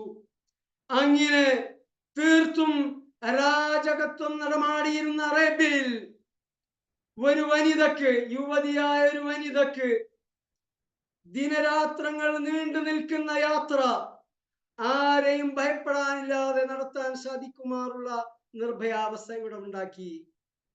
നബിയുടെ വിയോഗത്തോടുകൂടി അവസാനിച്ചില്ല. നൂറ്റാണ്ടുകൾ ആ ദീനീ വ്യവസ്ഥ ഇവിടെ നിന്നു. ഈ 20-ാം നൂറ്റാണ്ടിൽ 923 മാത്രമാണ് 14 നൂറ്റാണ്ടുകൾക്ക് ശേഷം നിശേഷം അത് നശിപ്പിക്കാൻ ശത്രുക്കൾക്ക് സാധിച്ചത്. അപ്പോൾ മുഹമ്മദ് മുസ്തഫ സല്ലല്ലാഹു അലൈഹി വസല്ലം സയ്യിദുൽ മുർസലീൻ എല്ലാ മുസ്ലിങ്ങളുടെയും നേതാവായി തീരുന്നത്. അഷ്റഫുൽ ഖൽഖ്, എല്ലാ സൃഷ്ടികളെക്കാളും ശ്രേഷ്ഠനായി തീരുന്നത്. ഈ അല്ലാഹു തആല നിയോഗിച്ച ഏൽപ്പിച്ച ദൗത്യം പരിപൂർണമായി ഇവിടെ സംസ്ഥാപിക്കുന്നതിൽ വിജയിച്ചു എന്നതുകൊണ്ട് കൂടിയാകുന്നു. ഇതിന്റെ അർത്ഥം അങ്ങനെ സംസ്ഥാപിക്കാൻ സാധിക്കാത്ത പ്രവാചകന്മാർ പരാജയപ്പെട്ടു എന്നല്ല, അവരുടെ സമൂഹമാണ് പരാജയപ്പെട്ടത്. പ്രവാചകന്മാർ അല്ലാഹു തആല ഏൽപ്പിച്ച ദൗത്യം നിർവഹിച്ചു, ആ വിഷയത്തിൽ അവർ വിജയിച്ചു. പരാജയപ്പെട്ടത് അവരുടെ സമൂഹമാണ്. പക്ഷെ നബി സല്ലല്ലാഹു അലൈഹി വസല്ലം ഇവിടെ ശത്രുക്കളെ പരാജയപ്പെടുത്തി അതിനു വേണ്ടി അടരാടി, അതിനു വേണ്ടി യുദ്ധം ചെയ്തു. നാമും വേണ്ടി വന്നാൽ അതിന് സന്നദ്ധരാകണം. എന്നാലേ ഈ മുഹമ്മദ് മുസ്തഫ സല്ലല്ലാഹു അലൈഹി വസല്ലമയുടെ അനുയായികൾ എന്ന് പറയാൻ നമുക്ക് അർഹതയുള്ളൂ എന്ന ഒരു സന്ദേശം മുഹമ്മദി എന്ന ഈ സൂറത്തിൽ അല്ലാഹു തആല ഈ കൽപ്പനകൾ നൽകുമ്പോൾ, ഖിതാൽ എന്ന് ഈ സൂറത്തിന് പേര് വെക്കുമ്പോൾ ഈ ഒരു സന്ദേശം അതിലില്ലേ എന്ന് നാം ചിന്തിച്ചു നോക്കുക. ഇനി നാം സൂറത്തുൽ ഫത്ഹിന്റെ ആയത്തുകളിലേക്ക് പ്രവേശിക്കാൻ നിർവാഹമില്ല. ആയത്തുകളിലേക്ക് നമ്മൾ സൂറത്ത് മുഹമ്മദിലും പ്രവേശിച്ചിട്ടില്ല. 2-3 ആയത്ത് മാത്രമേ നമ്മൾ ഉദ്ധരിച്ചിട്ടുള്ളൂ. ഇനി സൂറത്തുൽ ഫത്ഹിന്റെ ഒരു ആയത്തിലേക്ക് പോലും പ്രവേശിക്കാൻ ഉദ്ദേശമില്ല. മറിച്ച് അതിന്റെ ചെറിയ ഒരു ഔട്ട്ലൈൻ നൽകുക മാത്രമാണ് ചെയ്യുന്നത്. അതിനെ നമുക്കിവിടെ അവസരം ഉള്ളൂ. നബി സല്ലല്ലാഹു അലൈഹി വസല്ലം നമുക്കറിയാവുന്നത് പോലെ നബുവത്തിന്റെ 13-ാം വർഷം മദീനയിലേക്ക് ഹിജറ പോയി നബിയും സ്വഹാബികളും. അങ്ങനെ ഹിജറ പോയി അവിടെ ഒരു ഇസ്ലാമിക സ്റ്റേറ്റ് നബി സല്ലല്ലാഹു അലൈഹി വസല്ലം സ്ഥാപിച്ചു. അവിടെയുള്ള ഔസ് ഖസ്റജ് ഗോത്രങ്ങളെ നബി സല്ലല്ലാഹു അലൈഹി വസല്ലം ഏകോദര സഹോദരങ്ങളാക്കി. ഹിജറ ചെയ്തു വരുന്ന മുഹാജിറുകൾ, അത് മക്കയിൽ നിന്നാവട്ടെ അറേബ്യയുടെ ഏത് ഭാഗത്ത് നിന്നാവട്ടെ, അവരെയൊക്കെ ഈ ഓരോ അൻസാറുകൾക്ക്, മദീനക്കാരായ മുസ്ലിങ്ങൾക്ക് സഹോദരന്മാരാക്കി ഏൽപ്പിച്ചു കൊടുക്കുകയും ആ അൻസാറുകളുടെ വസതിയിലും അവരുടെ സമ്പത്തിലും ഇവരെ അവർ പങ്കുചേർത്തു. അവിടെയുള്ള ജൂതഗോത്രങ്ങളുമായി നബി സല്ലല്ലാഹു അലൈഹി വസല്ലം ഒരു മൈത്രി കരാറുണ്ടാക്കി. അങ്ങനെ സുഭദ്രമായ സുരക്ഷിതമായ ഒരു ഇസ്ലാമിക രാഷ്ട്രം സ്ഥാപിക്കപ്പെട്ടു. നബി സല്ലല്ലാഹു അലൈഹി വസല്ലമയാണ് അവിടുത്തെ ഭരണാധികാരി, നബി സല്ലല്ലാഹു അലൈഹി വസല്ലമയാണ് അവിടുത്തെ ന്യായാധിപൻ.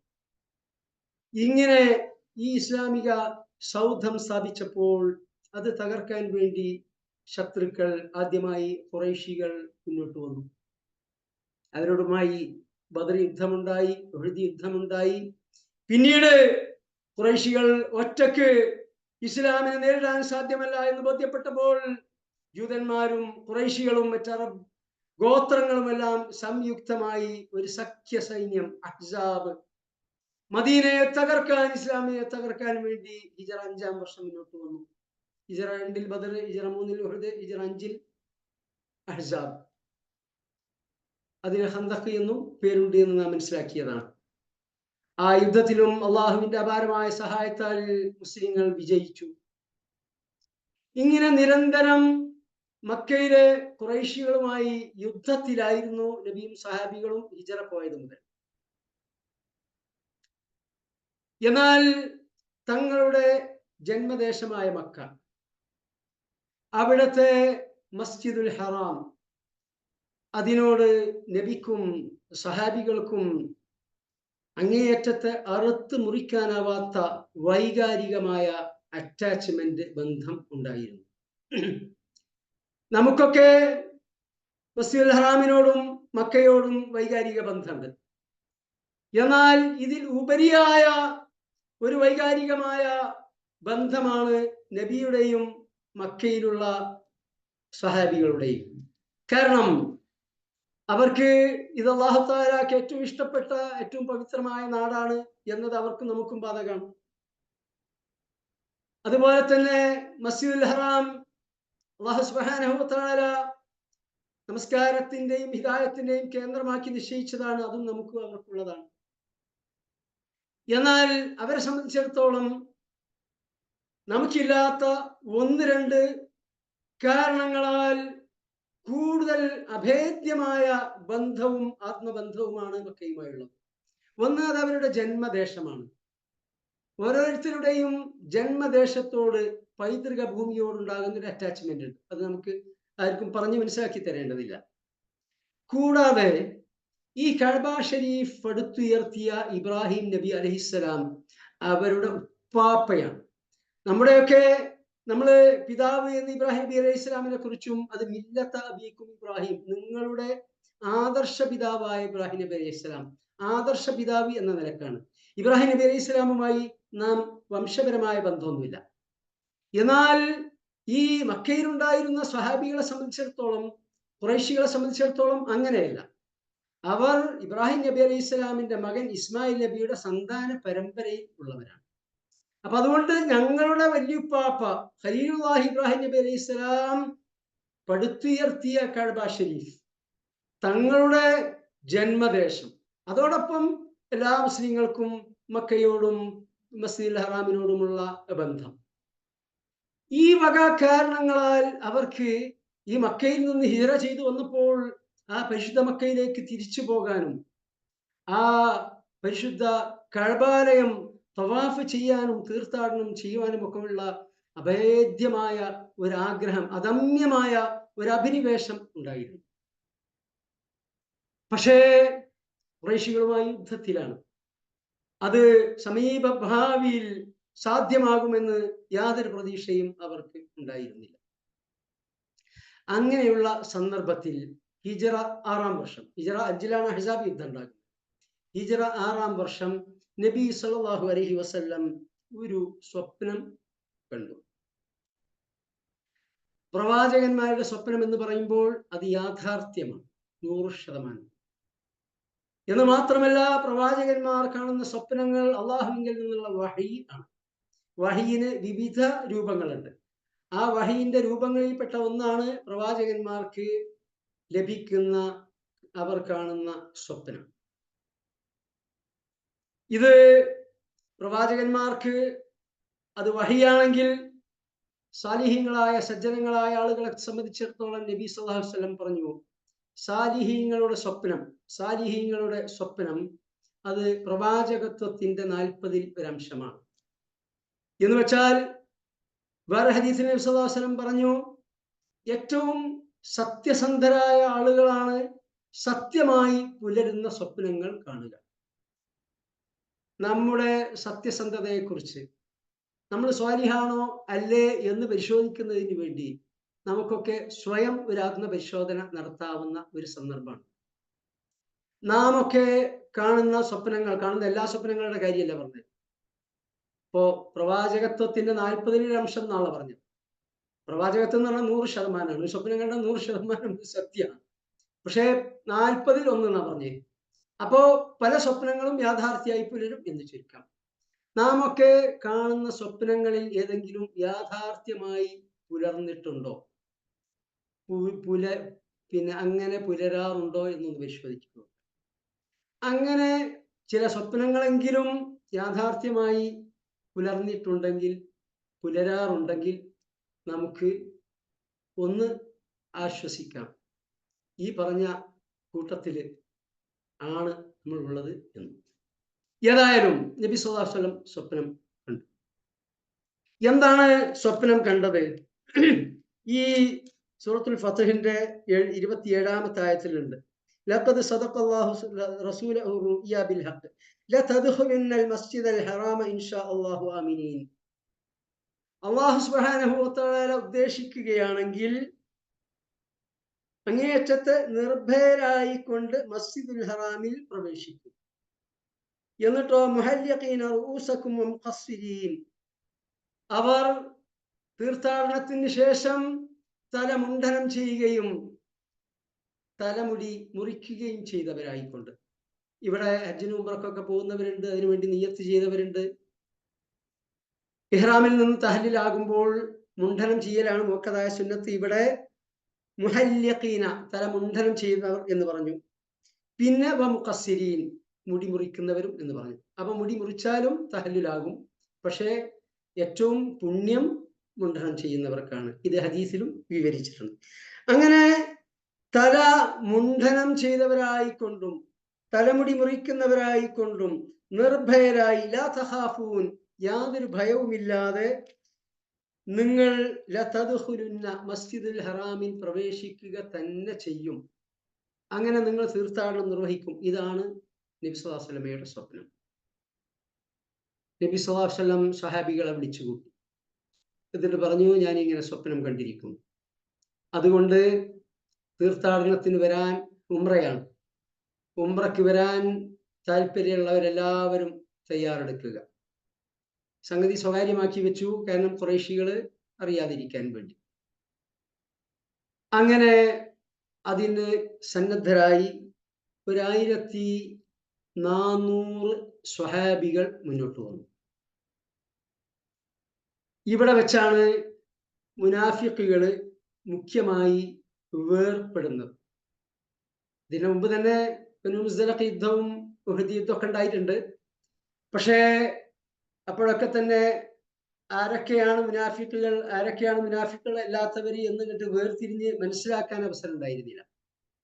എന്നാൽ ഈ കൽപ്പന നബി സല്ലല്ലാഹു അലൈഹി വസല്ലം ഇങ്ങനെ ഉംറക്ക് പുറപ്പെടുന്നു, അതിന് തയ്യാറാവുക എന്ന ഈ കൽപ്പന പുറപ്പെടുവിച്ചപ്പോൾ തലേ വർഷം വരെ യുദ്ധം ചെയ്ത ഖുറൈശികളുടെ താവളത്തിലേക്ക്, പുലിമടയിലേക്കാണ് ഈ പോകുന്നത്. ജീവനും കൊണ്ട് അവിടുന്ന് തിരിച്ചു പോരാൻ സാധിക്കുകയില്ല എന്നാണ് പ്രത്യക്ഷത്തിൽ ആരായാലും റീഡ് ചെയ്യുക. മുനാഫിഖുകൾക്ക് ഈമാനൊന്നുമില്ലല്ലോ. ഇപ്പൊ ഈ 1400 സഹാബികൾ എന്ന് പറഞ്ഞാൽ അവർ മുഅ്മിനീങ്ങളാണ്. അല്ലാഹു തആല നബിക്ക് നൽകിയ വഹിയാണ്. അതിൽ അവർ ഈമാൻ കൊണ്ടു. അവർക്ക് പിന്നെ തിരിഞ്ഞു മറിഞ്ഞു ചിന്തിക്കാനില്ല. എന്നാൽ മുനാഫിഖുകൾക്ക് കൽബിൽ ഈമാനില്ല. തങ്ങൾ മുഅ്മിനീങ്ങളാണ് എന്ന് പറഞ്ഞിട്ട് മുസ്ലിം സമൂഹത്തിന്റെ ഇടയിൽ നടക്കുക. അവരെ സംബന്ധിച്ചിടത്തോളം ഒരു പുലിമടയിലേക്ക് പോകുന്ന അനുഭവമാണ്. അവർ പിന്മാറി, ആരും തയ്യാറായില്ല. ഓക്കെ, അവിടെ വെച്ചാണ് മുനാഫിഖുകൾ ശരിക്കും നെല്ലും പതിരും പോലെ വേർപിരിയുന്ന ഒരവസ്ഥ ഉണ്ടായിത്തീർന്നത്. അങ്ങനെ ഈ തീർത്ഥാടനത്തിൽ പോകുമ്പോൾ പോലും അറബികള് അവരുടെ ദൈനംദിന ജീവിതത്തിൽ കരുതാറുള്ള ഉറയിലിട്ട ഒരു വാൾ മാത്രമേ ഓരോരുത്തരുടെ കയ്യിൽ ഉണ്ടാകാവൂ എന്ന് നബി സല്ലല്ലാഹു അലൈഹി വസല്ലം കൽപ്പന കൊടുത്തിരുന്നു. അങ്ങനെ ദുൽഖഅദ മാസത്തിൽ നബിയും 1400ഓളം വരുന്ന സഹാബികളും ഉംറ നിർവഹിക്കാൻ വേണ്ടി പുറപ്പെട്ടു. അങ്ങനെ മക്കയുടെ ഏതാണ്ട് അടുത്തെത്തുമ്പോൾ ഖാലിദ് ബിൻ വലീദ് റളിയല്ലാഹു അൻഹു അന്ന് ഇസ്ലാം സ്വീകരിച്ചിട്ടില്ല. ഖാലിദ് ബിൻ വലീദ് റളിയല്ലാഹു അൻഹു ഇസ്ലാം സ്വീകരിക്കുന്നത് മക്ക ഫതഹിന്റെ തൊട്ട മുൻപാണ്. ഈ സന്ദർഭത്തിൽ വരെ ഖാലിദ് ബിൻ വലീദ് റളിയല്ലാഹു അൻഹു ഖുറൈശിയുടെ കൂട്ടത്തിൽ ഇസ്ലാമിന്റെ നമ്പർ 1 ശത്രുവായിട്ടാണ് ഉണ്ടായിരുന്നത്. അദ്ദേഹത്തിന്റെ നേതൃത്വത്തിൽ 200ഓളം വാഹനങ്ങളുമായി ഒരു സംഘം മുസ്ലിങ്ങളെ തടയാൻ വേണ്ടി മുന്നോട്ട് വന്നിട്ടുണ്ട് എന്ന വിവരം നബി സല്ലല്ലാഹു അലൈഹി വസല്ലമക്ക് കിട്ടി. അപ്പൊ വിവരങ്ങൾ ശേഖരിക്കാൻ വേണ്ടി നബി സല്ലല്ലാഹു അലൈഹി വസല്ലം ജാസൂസുകളെ അയച്ചിട്ടുണ്ടായിരുന്നു വിവരശേഖരണത്തിന് വേണ്ടി. അതറിഞ്ഞപ്പോൾ നബി സല്ലല്ലാഹു അലൈഹി വസല്ലം ഹറമിന്റെ അതിർത്തിയിലുള്ള ഹുദൈബിയ എന്ന സ്ഥലത്ത് തമ്പടിച്ചു. ഹറമിന്റെ അതിർത്തി എന്ന് പറയുമ്പോൾ നമുക്കറിയാം, മസ്ജിദുൽ ഹറാമിന്റെ നിശ്ചിത കിലോമീറ്ററുകൾ ജിബ്രീൽ അലൈഹിസ്സലാം വന്ന് കാണിച്ചു കൊടുത്തതിന്റെ അടിസ്ഥാനത്തിൽ അടയാളപ്പെടുത്തിയിട്ടുണ്ട്. അത് മസ്ജിദുൽ ഹറാമിന്റെ തെക്കും വടക്കും കിഴക്കും പടിഞ്ഞാറൊക്കെ നിശ്ചിത കിലോമീറ്റർ ദൂരത്തിലാണ്. അതിന്റെ ഉള്ളിലുള്ള പ്രദേശമാണ് ഹറം. ആ പ്രദേശത്തേക്ക് കടക്കുന്നതിന് മുമ്പ് ഇഹ്റാമിൽ പ്രവേശിക്കണം. അപ്പൊ നബിയും സഹാബികളും മദീനയിൽ നിന്നാണ് പുറപ്പെടുന്നത്. മദീനക്കാരുടെ ഇഹ്റാം ദുൽഹുലൈഫയിലാണ്. അതാണ് മക്കയിൽ നിന്ന് ഏറ്റവും കൂടുതൽ ദൂരമുള്ള മീഖാത്ത്, ദുൽഹുലൈഫ, മദീനക്കാരുടെ മീഖാത്ത്. അവിടെ നിന്ന് ഇഹ്റാമിൽ പ്രവേശിച്ചുകൊണ്ട് ഇഹ്റാമിന്റെ വസ്ത്രത്തില് തൽബിയത്ത് ചൊല്ലിക്കൊണ്ടാണ് നബിയും സഹാബികളും വന്നുകൊണ്ടിരിക്കുന്നത്. അങ്ങനെ ഹറമിന്റെ അതിർത്തിയിൽ നബിയും സഹാബികളും തമ്പടിച്ചു. കാരണം ഖുറൈശികൾ തടയാൻ വേണ്ടി പുറപ്പെട്ടിരിക്കുന്നു എന്ന് അറിഞ്ഞതിന്റെ അടിസ്ഥാനത്തിൽ അങ്ങനെ ഒരു സംഘടനമില്ലാത്ത രൂപത്തിൽ വിഷയങ്ങൾ പര്യവസാനിക്കണം എന്ന് നബി സല്ലല്ലാഹു അലൈഹി വസല്ലം തീരുമാനിച്ചിട്ടുണ്ടായിരുന്നു. അങ്ങനെയാണ് അല്ലാഹു സുബ്ഹാനഹു വ തആലയുടെ കൽപ്പനയും ഉണ്ടായിരുന്നത്. സാന്ദർഭികമായിട്ട് പറയാ, ആ ഹുദൈബിയയിൽ നബി സല്ലല്ലാഹു അലൈഹി വസല്ലം ഒരു സന്ധിയിൽ ഒപ്പുവെക്കും. ആ ഒപ്പുവെച്ച സ്ഥലം അവിടെ ഭിത്തി കെട്ടി സംരക്ഷിച്ചിട്ടുണ്ട്. ഞാൻ ഹജ്ജിന് പോയ സമയത്ത് ഒരു വീഡിയോ ഒക്കെ എടുത്തിട്ട് വിശദീകരണ സഹിതം ഗ്രൂപ്പിൽ ഇട്ടിരുന്നു. അത് കേട്ടവരുണ്ടാകും. ഇൻഷാ അല്ലാഹ് ഹജ്ജിനും ഉംറക്കും പോകുന്നവരൊക്കെ പോകുമ്പോൾ അവിടെ സന്ദർശിക്കണം. അവിടെ പോയി കഴിഞ്ഞാൽ വീണ്ടും മക്കയിലേക്ക് മടങ്ങുമ്പോൾ രണ്ടാമത് അവിടെ നിന്ന് ഇഹ്റാമിൽ പ്രവേശിക്കാം. കാരണം അത് ഹറമിന്റെ മുമ്പുള്ള പ്രദേശം.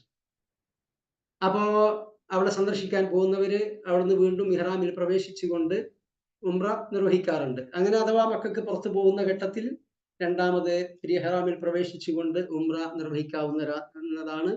അങ്ങനെ നിർവഹിക്കാറുണ്ട്. അങ്ങനെ ഹുദൈബിയയിൽ തമ്പടിച്ചു. അങ്ങനെ നബി സല്ലല്ലാഹു അലൈഹി വസല്ലം പിന്നെ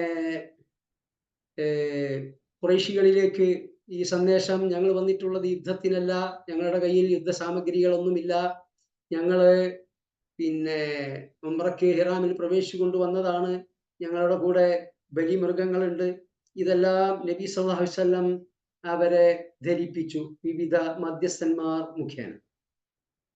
ഖുറൈശികൾ അവരുടെ ഭാഗത്ത് നിന്ന് പല മീഡിയേറ്റർമാരെയും അയച്ചു. അവരൊക്കെ വന്നിട്ട് പറഞ്ഞത് ഹജ്ജിന് പ്രവേശിക്കാൻ അനുവാദം നൽകില്ല, തിരിച്ചു പോകണം എന്നാണ്. അതിൽപ്പെട്ട ഖുറൈശികളുടെ ഒരു ദൗത്യവാഹകനായി വന്നത് ഉർവത്ത് ഇബ്നു മസ്ഊദ് അസ്സഖഫി എന്നതായിരുന്നു. ഉർവത്ത് ഇബ്നു മസ്ഊദ് അസ്സഖഫി, ഉർവ എന്നത് ഷോർട്ട് ഫോം. അദ്ദേഹം വലിയ പ്രമാണിയായിരുന്നു. സഖഫി, ഖുറൈശിയല്ല, തായിഫിലുള്ള പിന്നെ സഖീഫ് ഗോത്രക്കാരനാണ്. സഖീഫ് ഗോത്രം നമുക്കറിയാം, നബി സല്ലല്ലാഹു അലൈഹി വസല്ലമയുടെ ഉമ്മാന്റെ കുടുംബക്കാരാണ്. നബി സല്ലല്ലാഹു അലൈഹി വസല്ലം മക്കയിൽ നിന്ന് ദഅവത്ത് നടത്താൻ വേണ്ടിയിട്ട് സഖീഫിൽ പോയ അനുഭവമൊക്കെ, തായിഫിൽ പോയ അനുഭവമൊക്കെ അവിടുന്ന് അവർ കല്ലെറിഞ്ഞ് ഓടിക്കുക ചെയ്തത്. ഏതായാലും ആ തായിഫിലെ വലിയ സഖീഫ് ഗോത്രത്തിലെ നേതാവാണ്. അദ്ദേഹത്തെയാണ് ഈ ഖുറൈശികൾ ഒരു മീഡിയേറ്റർ ആയിട്ട് അയച്ചത്. അപ്പോ നബി സല്ലല്ലാഹു അലൈഹി വസല്ലം അദ്ദേഹത്തോട് കാര്യമൊക്കെ പറഞ്ഞു. ഞങ്ങൾ വെറും തീർത്ഥാടനം മാത്രമാണ് ഉദ്ദേശം. ഇത് കണ്ടില്ലേ, ബലിമൃഗങ്ങളെ കാണിച്ചു കൊടുത്തു, ഇഹ്റാമിന്റെ വസ്ത്രം കാണിച്ചു കൊടുത്തു. ഇതൊക്കെ കഴിഞ്ഞ് അദ്ദേഹം തിരിച്ചു പോയിട്ട് ഖുറൈശികളോട് പറഞ്ഞൊരു സംഗതിയുണ്ട്. അദ്ദേഹം ഈ കാര്യമൊക്കെ പറഞ്ഞ് കൂടാതെ അദ്ദേഹം പറഞ്ഞൊരു സംഗതി, ഞാൻ അന്നത്തെ 2 ചക്രവർത്തിമാരായിരുന്ന സീസർ എന്ന് പറയുമ്പോൾ പേർഷ്യ ചക്രവർത്തി, കൈസർ പേർഷ്യ ചക്രവർത്തി, അവരുടെ കൊട്ടാരങ്ങളിൽ ഞാൻ പോയിട്ടുണ്ട്. നജാഷിയുടെ കൊട്ടാരത്തിലും ഞാൻ പോയിട്ടുണ്ട്. നജാഷി എന്ന് പറയുമ്പോൾ ആഫ്രിക്കയിലെ എത്യോപ്യയിലെ ചക്രവർത്തി. ഇന്നത്തെ എത്യോപ്യ മാത്രമല്ല, വേറെയും സുഡാൻ മുതലായ രാജ്യങ്ങളൊക്കെ ഈ എത്യോപ്യൻ സാമ്രാജ്യത്തിന്റെ ഭാഗമായി. ഈ ചക്രവർത്തിമാരുടെ ഒക്കെ കൊട്ടാരങ്ങളിൽ ഞാൻ പോയിട്ടുണ്ട്. എന്നാൽ മുഹമ്മദ് മുസ്തഫ സല്ലല്ലാഹു അലൈഹി വസല്ലമയെ അദ്ദേഹത്തിന്റെ അനുയായികൾ സ്നേഹിക്കുകയും ആദരിക്കുകയും ബഹുമാനിക്കുകയും ചെയ്യുന്നത് പോലെ ഒരാളും ആദരിക്കപ്പെടുന്നത് ഞാൻ കണ്ടിട്ടില്ല. എത്രത്തോളം എന്നാൽ, അദ്ദേഹം വുളു എടുക്കുകയാണെങ്കിൽ വുളുവിന്റെ വെള്ളം നിലത്ത് വീഴാൻ അനുയായികൾ സമ്മതിക്കുന്നില്ല. അതെല്ലാം അവരുടെ വസ്ത്രത്തിലും കൈകളിലും ഒക്കെ ആയിട്ട് ശേഖരിക്കുകയാണ്. അതുകൊണ്ട് നേതാവ് പറഞ്ഞാൽ എന്ത് ജീവാർപ്പണത്തിനും തയ്യാറാകുന്ന ഒരു സംഘമാണ് ഈ വന്നിട്ടുള്ളത്. അവർ കേവലം തീർത്ഥാടനത്തിനാണ് വന്നിട്ടുള്ളത്. അതിന് അവരനുവദിക്കുകയാണ് ബുദ്ധി. മറിച്ച് അവരോട് എതിരിടുന്നത് വിവേകമല്ല എന്ന് ഉർവത്ത് ഇബ്നു മസ്ഊദ് അസ്സഖഫി ഖുറൈശികളെ ബോധ്യപ്പെടുത്താൻ ശ്രമിച്ചു. പക്ഷേ ഖുറൈശികൾക്ക് അവരുടെ ദുരഭിമാനം ഇത് സ്വീകരിക്കാൻ തടസ്സമായി. അത് സ്വീകരിക്കാൻ അവര് കൂട്ടാക്കിയില്ല. അബൂജഹലൊക്കെ നേരത്തെ തട്ടിപ്പോയിട്ടുണ്ടല്ലോ. ഇത് ഹിജ്റ 6-ാം വർഷമാണ് ഈ സംഭവം. അബൂജഹലൊക്കെ ഹിജ്റ 2-ാം വർഷം ബദറിൽ പോയിട്ടുണ്ട്. ബാക്കിയുള്ളവരപ്പുള്ളത്. അങ്ങനെ പ്രതിനിധികൾ കൂടെ എല്ലാ പേരും ഇവിടെ ഉദ്ധരിക്കുന്നില്ല, വരികയും പോവുകയൊക്കെ ചെയ്തു. അവസാനം നബി സല്ലല്ലാഹു അലൈഹി വസല്ലം ഉസ്മാൻ ഇബ്നു അഫ്ഫാൻ റളിയല്ലാഹു അൻഹുവിനെ ഒരു പ്രതിനിധിയായിട്ട് ഖുറൈശികളുടെ അടുത്തേക്ക് അയച്ചു. അപ്പൊ ഈ ഉസ്മാൻ ഇബ്നു അഫ്ഫാൻ റളിയല്ലാഹു അൻഹുവിനെ അയക്കാനുണ്ടായ കാര്യം എന്താ വെച്ചാല്, ഖുറൈശികളുടെ കൂട്ടത്തിൽ ഏറ്റവും ആൾബലമുള്ള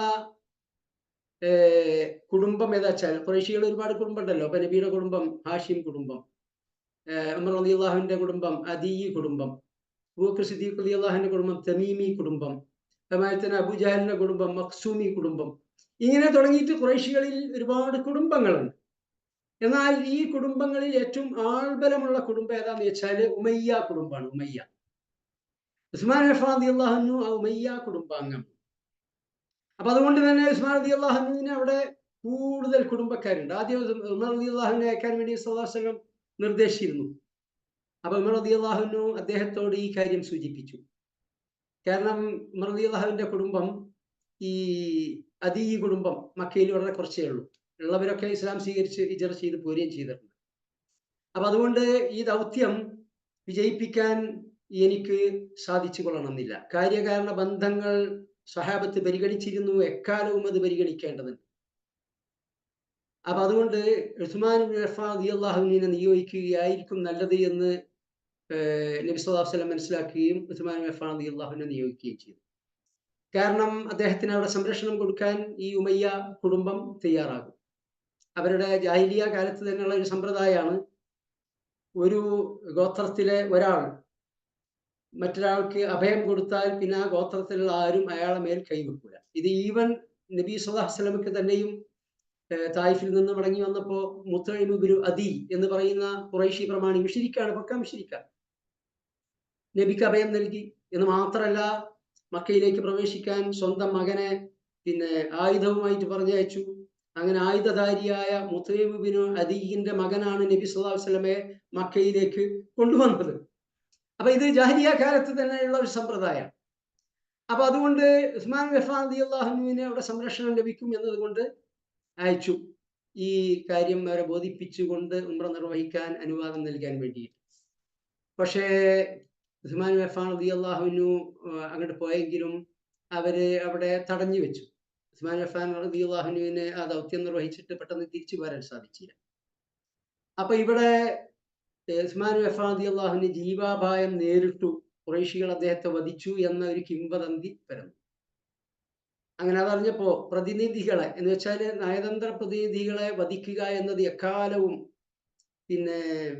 എല്ലാവരും വലിയ ഗുരുതരമായ ഒരു പാപമായിട്ടാണ് ഗണിച്ചിരുന്നത്. എന്ന് മാത്രമല്ല, ഒരു രാജ്യത്തിന്റെ നയതന്ത്ര പ്രതിനിധിയെ വധിച്ചു കഴിഞ്ഞാൽ ആ രാജ്യത്തോട് യുദ്ധം പ്രഖ്യാപിക്കാൻ വരെ വകുപ്പുണ്ട്. അത് ഇക്കാലത്തുള്ള ഐക്യരാഷ്ട്രസഭ പ്രമാണങ്ങളിൽ പോലും ഉള്ള ഒരു സംഗതിയാണ്. നയതന്ത്ര പ്രതിനിധികളെ ഇപ്പോ ഇന്ത്യൻ പാകിസ്ഥാനും യുദ്ധം നടക്കാതിരുക, പാകിസ്ഥാന്റെ എംബസി ഇവിടെ ഉണ്ടാവും, പക്ഷെ എംബസിയെ തൊട്ട് കളിക്കാൻ പറ്റില്ല, എംബസിയിലുള്ള ഉദ്യോഗസ്ഥന്മാരെയും തൊട്ട് കളിക്കാൻ പാടില്ല. അപ്പൊ ഇത് അക്കാലത്ത് തന്നെയുള്ള ഒരു സംഗതിയാണ്, ഒരു നയതന്ത്ര പ്രതിനിധിയുടെ മേൽ കൈവെക്കാൻ പാടില്ല. അപ്പൊ അങ്ങനെ ചെയ്തിട്ടുണ്ടെങ്കിൽ അവരോട് യുദ്ധം ചെയ്യാനുള്ള ന്യായമാണ്. അങ്ങനെ ഉസ്മാൻ അഫ്ഫാൻ റളിയല്ലാഹു അൻഹു കൊല്ലപ്പെട്ടു എന്നൊരു കിംവദന്തി പരന്നു. അതോടുകൂടി നബിയും സഹാബികളും പെട്ടെന്ന് തന്നെ ഒരു യോഗം ചേർന്നു, ഒരു വൃക്ഷച്ചുവട്ടിൽ വെച്ച്.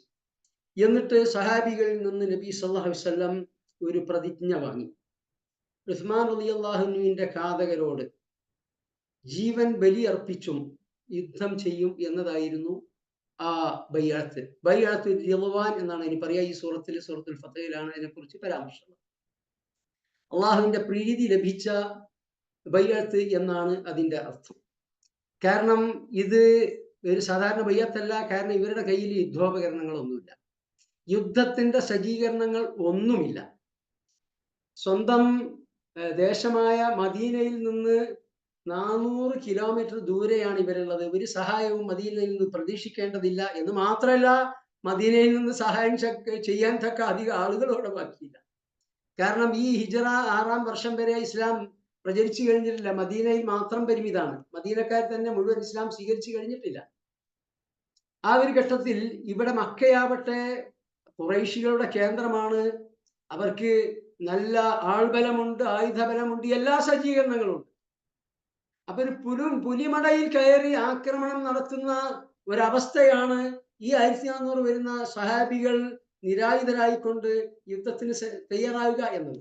പക്ഷേ അതൊന്നും ചിന്തിക്കാതെ അവിടെ ആത്മാർപ്പണം നടത്താൻ വേണ്ടി അവർ തയ്യാറായി എന്നതാണ്. ഇവിടെ നമ്മൾ ചിന്തിക്കും, പലപ്പോഴും തഫ്സീർ വായിക്കുമ്പോൾ നമ്മൾ ആലോചിക്കും, അതായത് ഉസ്മാൻ അഫ്ഫാൻ കൊല്ലപ്പെട്ടിട്ടൊന്നുമില്ല, പിന്നീട് അറിവായി കൊല്ലപ്പെട്ടിട്ടൊന്നുമില്ല. അദ്ദേഹം അവിടെ തടഞ്ഞു വെച്ചിട്ടേ ഉള്ളൂ, പോരാൻ പറ്റാതെ.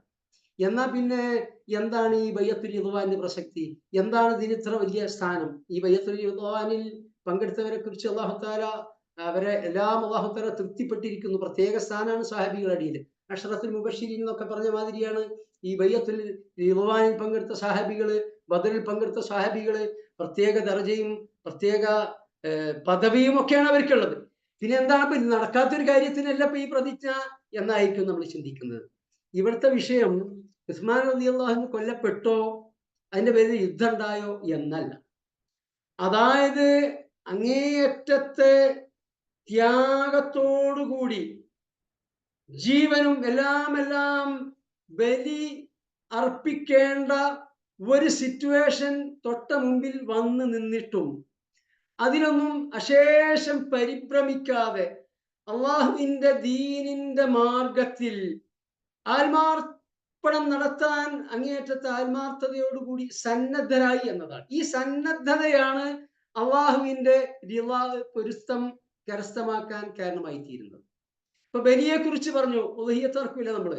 അതുമാതിരി തന്നെ ഹജ്ജാജിമാര് ദുൽഹജ്ജ് 10-ന് അതിനെക്കുറിച്ച് ആ ബലിയെ കുറിച്ചൊക്കെ വിവരിച്ചിട്ട് അല്ലാഹു തആല പറഞ്ഞു, ലൻ യനാലല്ലാഹ ലുഹൂമുഹാ വലാ ദിമാഉഹാ, നിങ്ങൾ ബലിയർപ്പിക്കുന്ന ഈ മൃഗങ്ങളുടെ മാംസമോ രക്തമോ ഒന്നും അല്ലാഹു തആലയുടെ അടുത്തെത്തുന്നില്ല. അതൊക്കെ നിങ്ങൾക്ക് തന്നെ ആഹരിക്കാനുള്ളതാണ്. വലാകിൻ യനാലുഹു തഖ്വാ മിൻകും, പക്ഷേ അല്ലാഹു സുബ്ഹാനഹു വ തആല കൽപ്പിച്ചതിന്റെ അടിസ്ഥാനത്തിൽ അള്ളാഹുവിന്റെ പുണ്യവും പ്രീതിയും കരസ്ഥമാക്കാനാണല്ലോ നിങ്ങൾ ഈ കർമ്മം നിർവഹിക്കുന്നത്.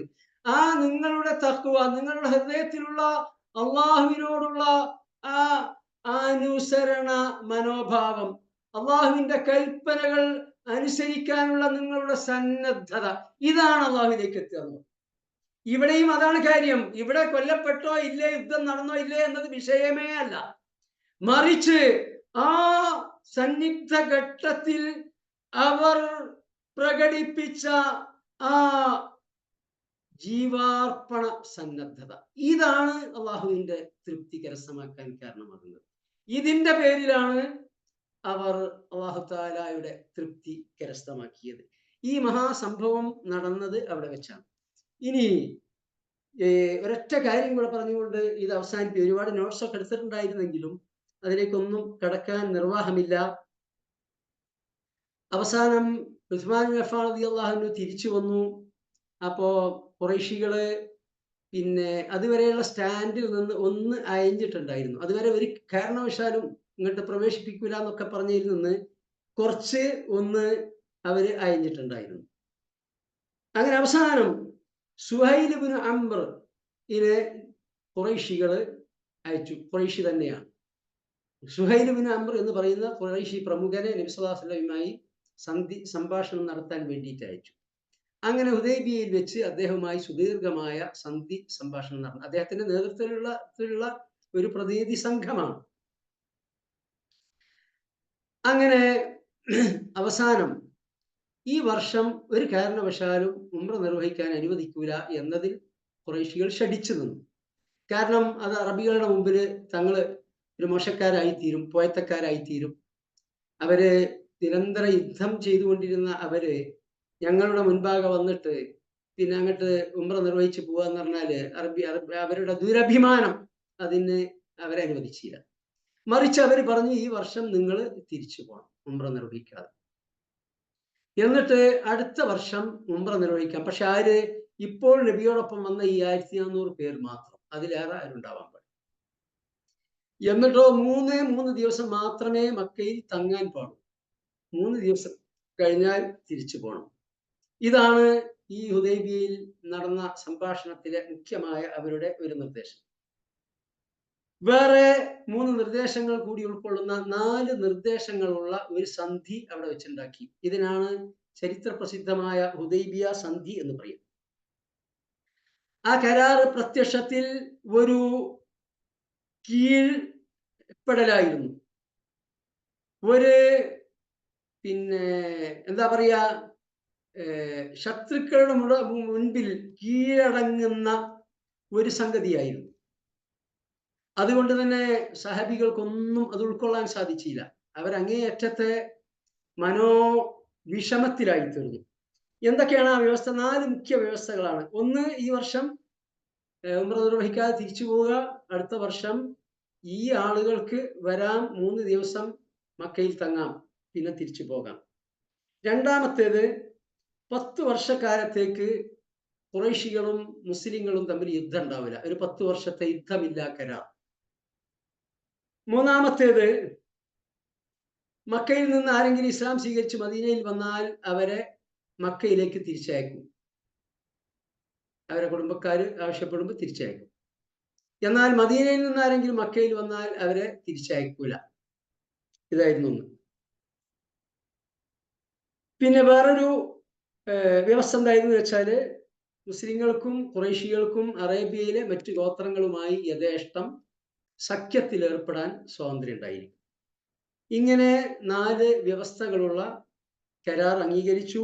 സുഹൈൽ ഇബ്നു അംറിന്റെ നേതൃത്വത്തിലുള്ള ഈ സംഘവുമായി കരാറൊക്കെ എഴുതി അതിൽ ഒപ്പുവെച്ചു.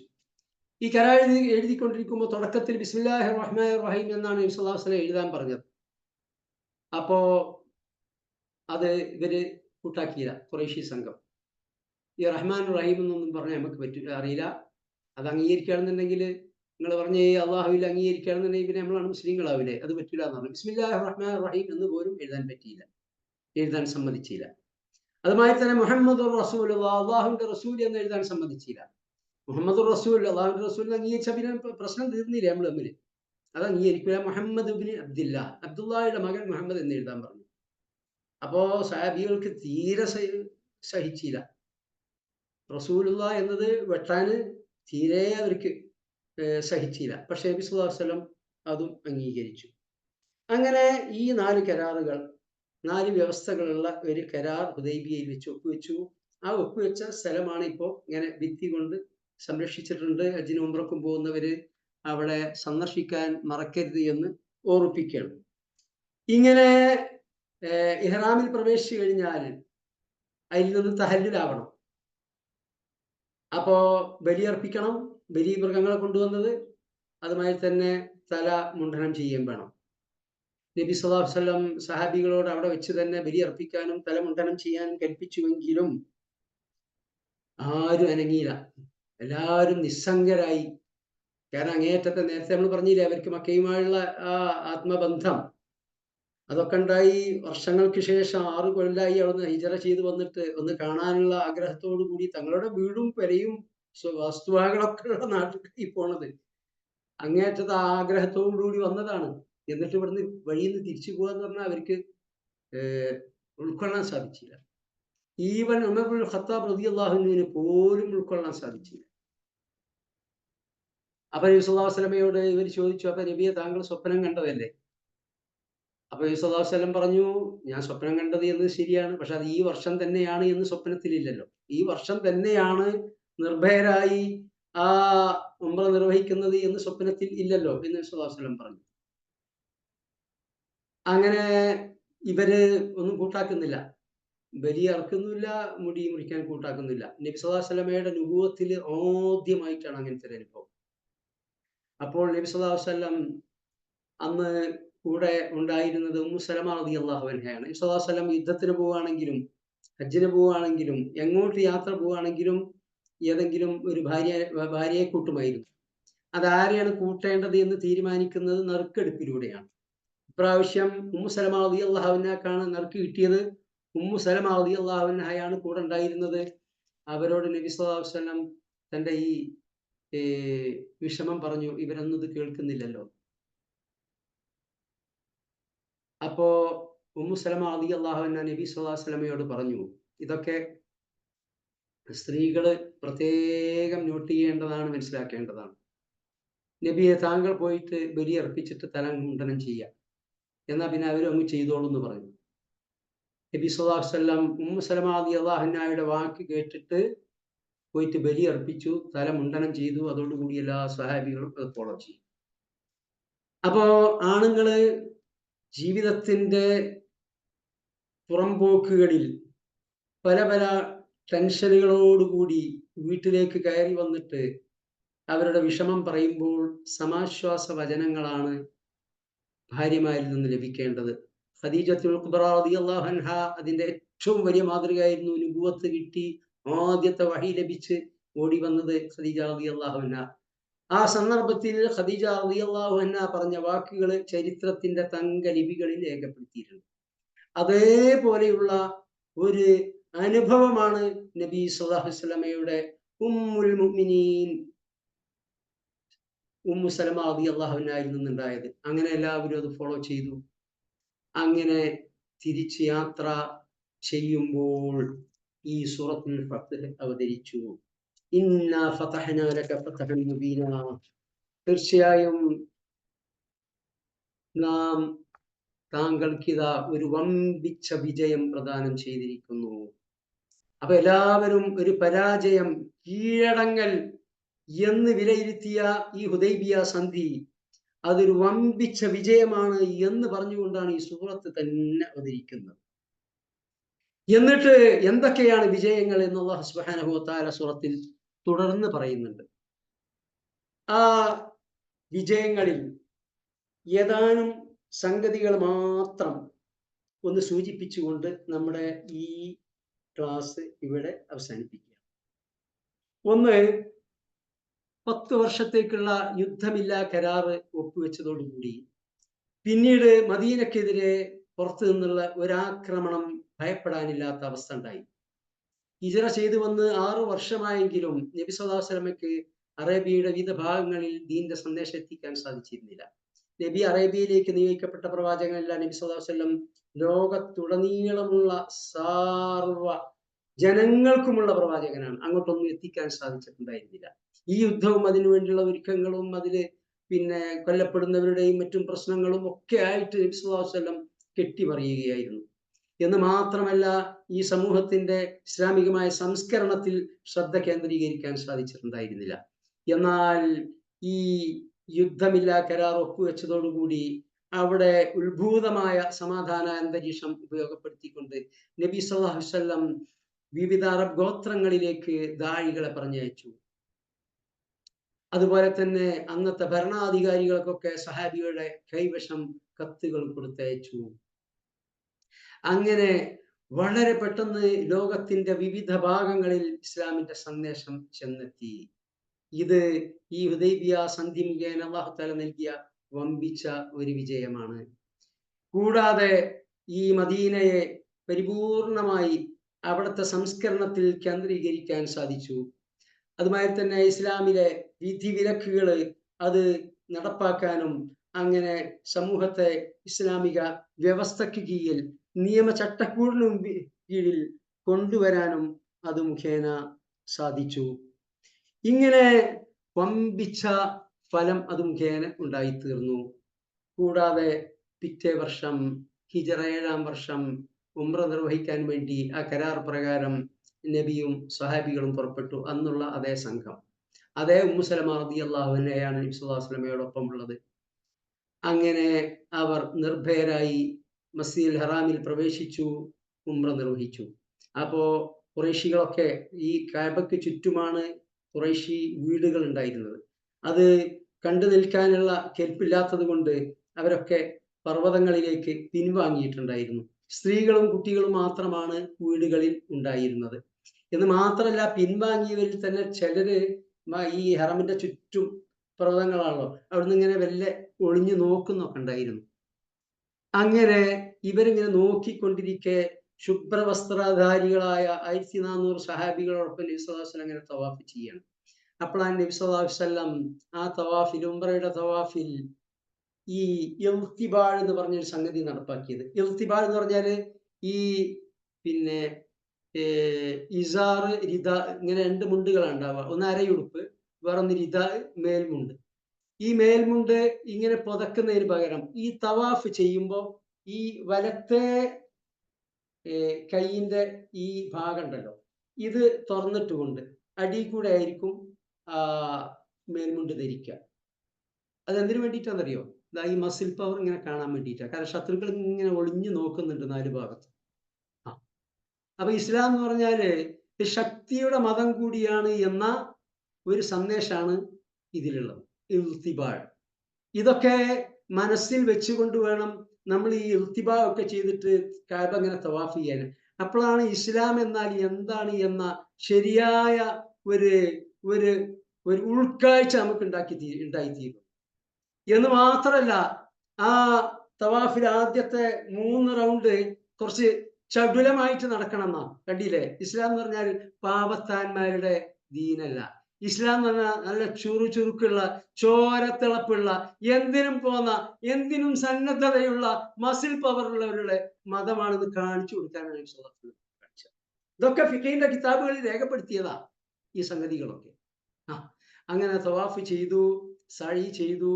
അങ്ങനെ ഇതൊക്കെ ശത്രുക്കൾ ഇങ്ങനെ ചുറ്റും കണ്ടുകൊണ്ടിരിക്കുക വലിയ അത്ഭുതത്തോടു കൂടി. ഏതാണ് ഈ തവാഫ് ചെയ്യുന്ന കഅബ? നബി സല്ലല്ലാഹു അലൈഹി വസല്ലം ജനിക്കുന്ന നുബുവത്ത് കിട്ടുന്നതിന് മുമ്പ് നഗ്നരായി പോലും തവാഫ് ചെയ്തിരുന്നതാണ് അവിടെ. നഗ്നരായി പോലും തവാഫ് ചെയ്തിരുന്ന ഒരു നാട്ടിലാണ് ഈ പരിവർത്തനം.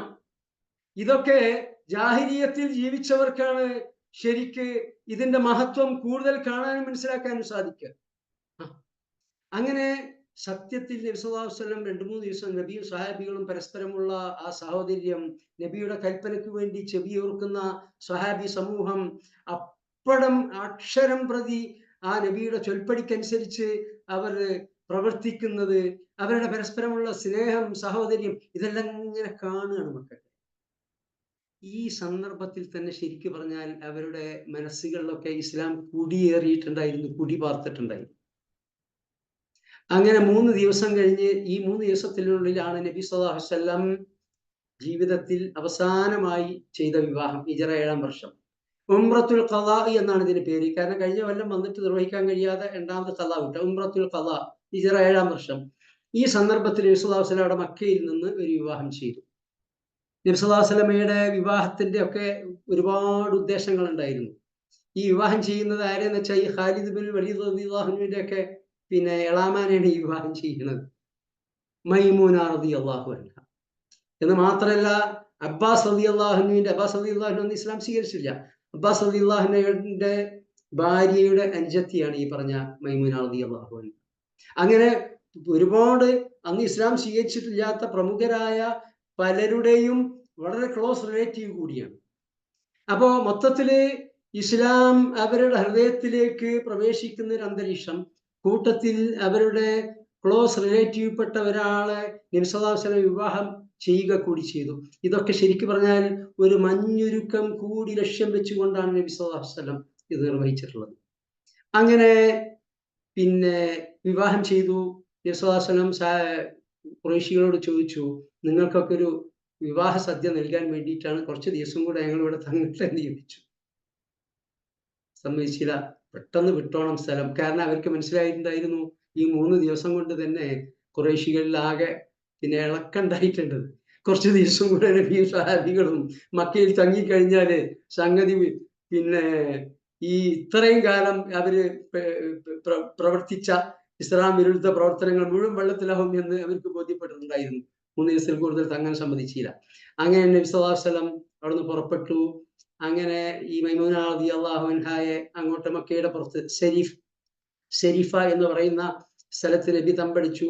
പിന്നെ മൈമൂന റളിയല്ലാഹു അൻഹയെ അങ്ങോട്ട് കൊണ്ടുവരാൻ ഏർപ്പാട് ചെയ്തു. അവിടെ വെച്ചാണ് മൈമൂന റളിയല്ലാഹു അൻഹയുമായി നബി സല്ലല്ലാഹു അലൈഹി വസല്ലം വീട്ടുകൂടിയത്. നബി വഫാത്തായി 4 ശതാബ്ദങ്ങൾക്ക് ശേഷമാണ് അവർ മരിക്കുന്നത്. ശതാബ്ദമല്ല, ദശാബ്ദം. അവര് വസിയത്ത് ചെയ്തിട്ടുണ്ടായിരുന്നു, നബിയുമായി വീട്ടിൽ കൂടിയ സ്ഥലത്ത് അവരെ ഖബറടക്കും.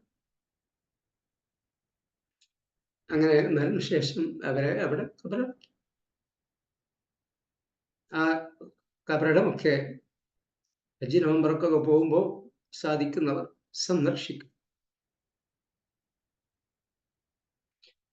അങ്ങനെ ഹിജ്റ 7-ാം വർഷം ഈ ഉംറത്തുൽ ഖളാ ഉണ്ടായി. പിറ്റേ വർഷം ഇവിടെ ഹിജ്റ 6-ാം വർഷം 1400 സഹാബികളാണ് നബിയുടെ കൂടെ മക്കയിലേക്ക് പോരാനുണ്ടായത്. ഹിജ്റ 8-ാം വർഷം മക്ക ജയിക്കച്ചടക്കാൻ വേണ്ടി നബി സല്ലല്ലാഹു അലൈഹി വസല്ലം പോയത് 10,000 വരുന്ന സഹാബികളുമായിട്ട്. ഇതത്രയും ഈ ഹുദൈബിയ സന്ധിക്ക് ശേഷമുള്ള 2 വർഷത്തിനിടയിൽ ഇസ്ലാമിനുണ്ടായ വളർച്ചയാണ്. ആ മക്ക ഫതഹിന് നിദാനമായി തീർന്നത് ഈ ഹുദൈബിയ സന്ധിയാണ്.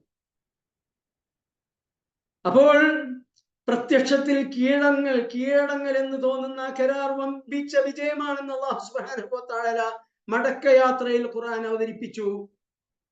അത് 100% സത്യമായിരുന്നു എന്ന് ചരിത്രം തെളിയിച്ചു. ഇത് അല്ലാഹു സുബ്ഹാനഹു വ തആലയുടെ കലാമായിരുന്നില്ലെങ്കിൽ ഇത് സംഭവിക്കുമായിരുന്നില്ല. ഹുദൈബിയ സന്ധിയുടെ വിജയം, അതിന്റെ ഫലങ്ങൾ ഞാൻ ഈ പറഞ്ഞ ഏതാനും വാക്കുകളിൽ പരിമിതമല്ല. വമ്പിച്ച വിജയങ്ങളാണ്. ഗ്രന്ഥങ്ങളിലൂടെ മാത്രം വിവരിച്ചാൽ വക്ക് തൊടാൻ സാധിക്കുന്ന വിജയമാണ് ഹുദൈബിയ സന്ധിയിലൂടെ അല്ലാഹു സുബ്ഹാനഹു വ തആല നബിക്കും സഹാബത്തിനും നൽകിയത്. ഈ സൂറത്തിനെ കുറിച്ച ഒരു ഔട്ട്ലൈൻ മാത്രമാണ് ഇവിടെ നൽകിയിട്ടുള്ളത്. ഇതിന്റെ അവസാനത്തെ ആയത്തിൽ മുഹമ്മദുർ റസൂലുള്ളാഹ്, അള്ളാഹുവിന്റെ റസൂൽ എന്ന് പറഞ്ഞുകൊണ്ട് തുടങ്ങുന്ന ഏതാണ്ട് അരപ്പേജുള്ള ആയത്തിൽ നബിയുടെയും സഹാബത്തിന്റെയും ഗുണഗണങ്ങളാണ് വിവരിക്കുന്നത്. അഷിദ്ദഉൽ കുഫാർ, സത്യനിഷേധികളോട് കർക്കശമായ നിലപാടുള്ളവരാണ് മുഅ്മിനീങ്ങൾ. അവരുമായി ആഴകോടമ്പൻ സമീപനം സ്വീകരിക്കുകയല്ല. ഇന്നത്തെ അറബ് ഭരണാധികാരികളെ പോലെ ഇസ്രായേലിന്റെയും പാശ്ചാത്യ ഭരണാധികാരികളുടെയും പാദനക്കികളെ പോലെ പെരുമാറുന്നവരല്ല. അഷിദ്ദഉൽ കുഫാർ, ധീരമായ അചഞ്ചലമായ നിലപാട് കുഫാറുകളോട് നിവർത്തിക്കുന്നവരാണ് നബിയും നബിയുടെ സഹാബികളും. എന്നാൽ റുഹമാഉ ബൈനഹും, മുസ്ലിങ്ങൾക്കിടയിൽ, സത്യവിശ്വാസികൾക്കിടയിൽ അങ്ങേയറ്റത്തെ കാരുണ്യത്തോടെയും അലിവോടെയുമാണ് അവർ പെരുമാറുക. നബി സല്ലല്ലാഹു അലൈഹി വസല്ലം എങ്ങനെയാണ് ഈ കാരുണ്യം കാണിക്കേണ്ടത് എന്ന് അനേക ഹദീസുകളിൽ വിവരിച്ചിട്ടുണ്ട്. ഒരു ഹദീസ് നമ്മൾ പലപ്പോഴും കേട്ടതാണ്. മുസ്ലിങ്ങൾ പരസ്പരമുള്ള കാരുണ്യത്തിന്റെയും അലിവിന്റെയും ഉദാഹരണം വാഹിദ്, ഒരു ശരീരം പോലെയാണ്. ആ ശരീരത്തിന്റെ ഒരു അവയവത്തിന്, ഒരു വിരലിന് എന്തെങ്കിലും ക്ഷതം സംഭവിച്ചാൽ ശരീരം മുഴുവൻ അതിന്റെ പേരിൽ വേദനിക്കുകയും പനിച്ചും ഉറക്കമിളച്ചും ആ അവയവത്തോട് ശരീരം മുഴുവൻ സഹകരിക്കുകയും ചെയ്യും. ഇപ്രകാരമാണ് ലോകത്തിന്റെ ഏത് ഭാഗത്തുള്ള മുസ്ലിങ്ങൾക്ക് എന്തൊന്ന് സംഭവിച്ചാലും അതിന്റെ പേരിൽ വേദനിക്കുകയും അവരോടുള്ള അനുകമ്പയുടെ പേരിൽ അവരെ രക്ഷപ്പെടുത്താൻ വേണ്ടി, അവരെ സഹായിക്കാൻ വേണ്ടി സാധ്യമായ എല്ലാം ചെയ്യുകയും ചെയ്യുന്നവരാണ് മുസ്ലിങ്ങൾ. എന്നാൽ നമ്മുടെ ഭരണാധികാരികളുടെ അവസ്ഥ എന്താണ് എന്നിവിടെ പരിശോധിച്ച് നോക്കുക. അതല്ല നബിയുടെയും സ്വഹാബത്തിന്റെയും സ്വഭാവം. അവരങ്ങനെയല്ല, അവരിങ്ങനെയാണ് എന്നാണ് അല്ലാഹു സുബ്ഹാനഹു വ തആല ഇവിടെ പറയുന്നത്. തറാഹും റുക്കഅൻ സുജ്ജദാ, അല്ലാഹുവിന്റെ മുൻപിൽ റുകൂഅ് ചെയ്തും സുജൂദ് ചെയ്തും അല്ലാഹുവിന് ഇബാദത്തുകൾ അർപ്പിച്ചു കൊണ്ടിരിക്കുന്നവരാണ് അവർ. യബ്തഗൂന ഫദ്ലൻ മിനല്ലാഹി വറിദ്വാന, അല്ലാഹുവിന്റെ പ്രീതിയും അല്ലാഹുവിന്റെ പൊരുത്തവും അല്ലാഹുവിന്റെ ഔദാര്യവും പ്രതീക്ഷിച്ചുകൊണ്ടാണ് അവർ ജീവിക്കുന്നത്. അത് ലഭിക്കാനാണ് അവർ ഇങ്ങനെ അല്ലാഹുവിനെ ഇബാദത്ത് ചെയ്യുകയും മുസ്ലിങ്ങളോട് ഈ അലിവും ഈ കനിവും ഈ ദയയും ഒക്കെ കാണിക്കുകയും ചെയ്യുന്നത്. സീമാഹും ഫീ വുജൂഹിഹിം മിൻ അസരി സുജൂദ്, അവരെ കണ്ടു കഴിഞ്ഞാൽ അല്ലാഹുവിന് സാഷ്ടാംഗം ചെയ്യുന്നവരായതുകൊണ്ട് അവരുടെ മുഖത്ത് ഒരു പ്രസന്നത നിങ്ങൾക്ക് കാണാൻ സാധിക്കും. ഈമാനിന്റെ വെളിച്ചം, നല്ലവരായ സാലിഹീങ്ങളായ ആളുകളെ കാണുമ്പോൾ അവരുടെ മുഖത്ത് ഈമാനിന്റെ ഒരു വെളിച്ചം നമുക്ക് കാണാൻ സാധിക്കും.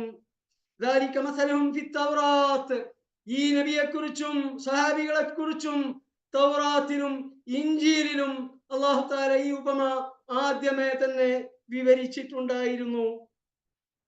നബി സല്ലല്ലാഹു അലൈഹി വസല്ലമയുടെ കാലശേഷം ഖുലഫാഉർ റാഷിദീങ്ങളുടെ കാലത്ത് അബൂബക്കർ സിദ്ദീഖ് റളിയല്ലാഹു അൻഹുവിന്റെയും ഉമർ ഇബ്നുൽ ഖത്താബ് റളിയല്ലാഹു അൻഹുവിന്റെയും ഒക്കെ കാലത്ത് ഷാം അധീനപ്പെടുത്താൻ വേണ്ടി പോയ സ്വഹാബി സൈന്യം ആരാണ്? അതിന്റെ നേതാക്കന്മാർ അബൂ ഉബൈദത്തുൽ ജറാഹ് റളിയല്ലാഹു അൻഹുവിനെ പോലെയുള്ള അശറത്തുൽ മുബശ്ശിരീങ്ങളിൽപ്പെട്ട സ്വഹാബികളുടെ നേതൃത്വത്തിൽ പ്രമുഖരായ സ്വഹാബികളുടെ സൈന്യം ഷാമിന്റെ അതിർത്തിയിൽ പ്രവേശിച്ചപ്പോൾ അന്ന് മൃഗീയ ഭൂരിപക്ഷം ക്രിസ്ത്യാനികളായിരുന്ന പ്രദേശമാണ്.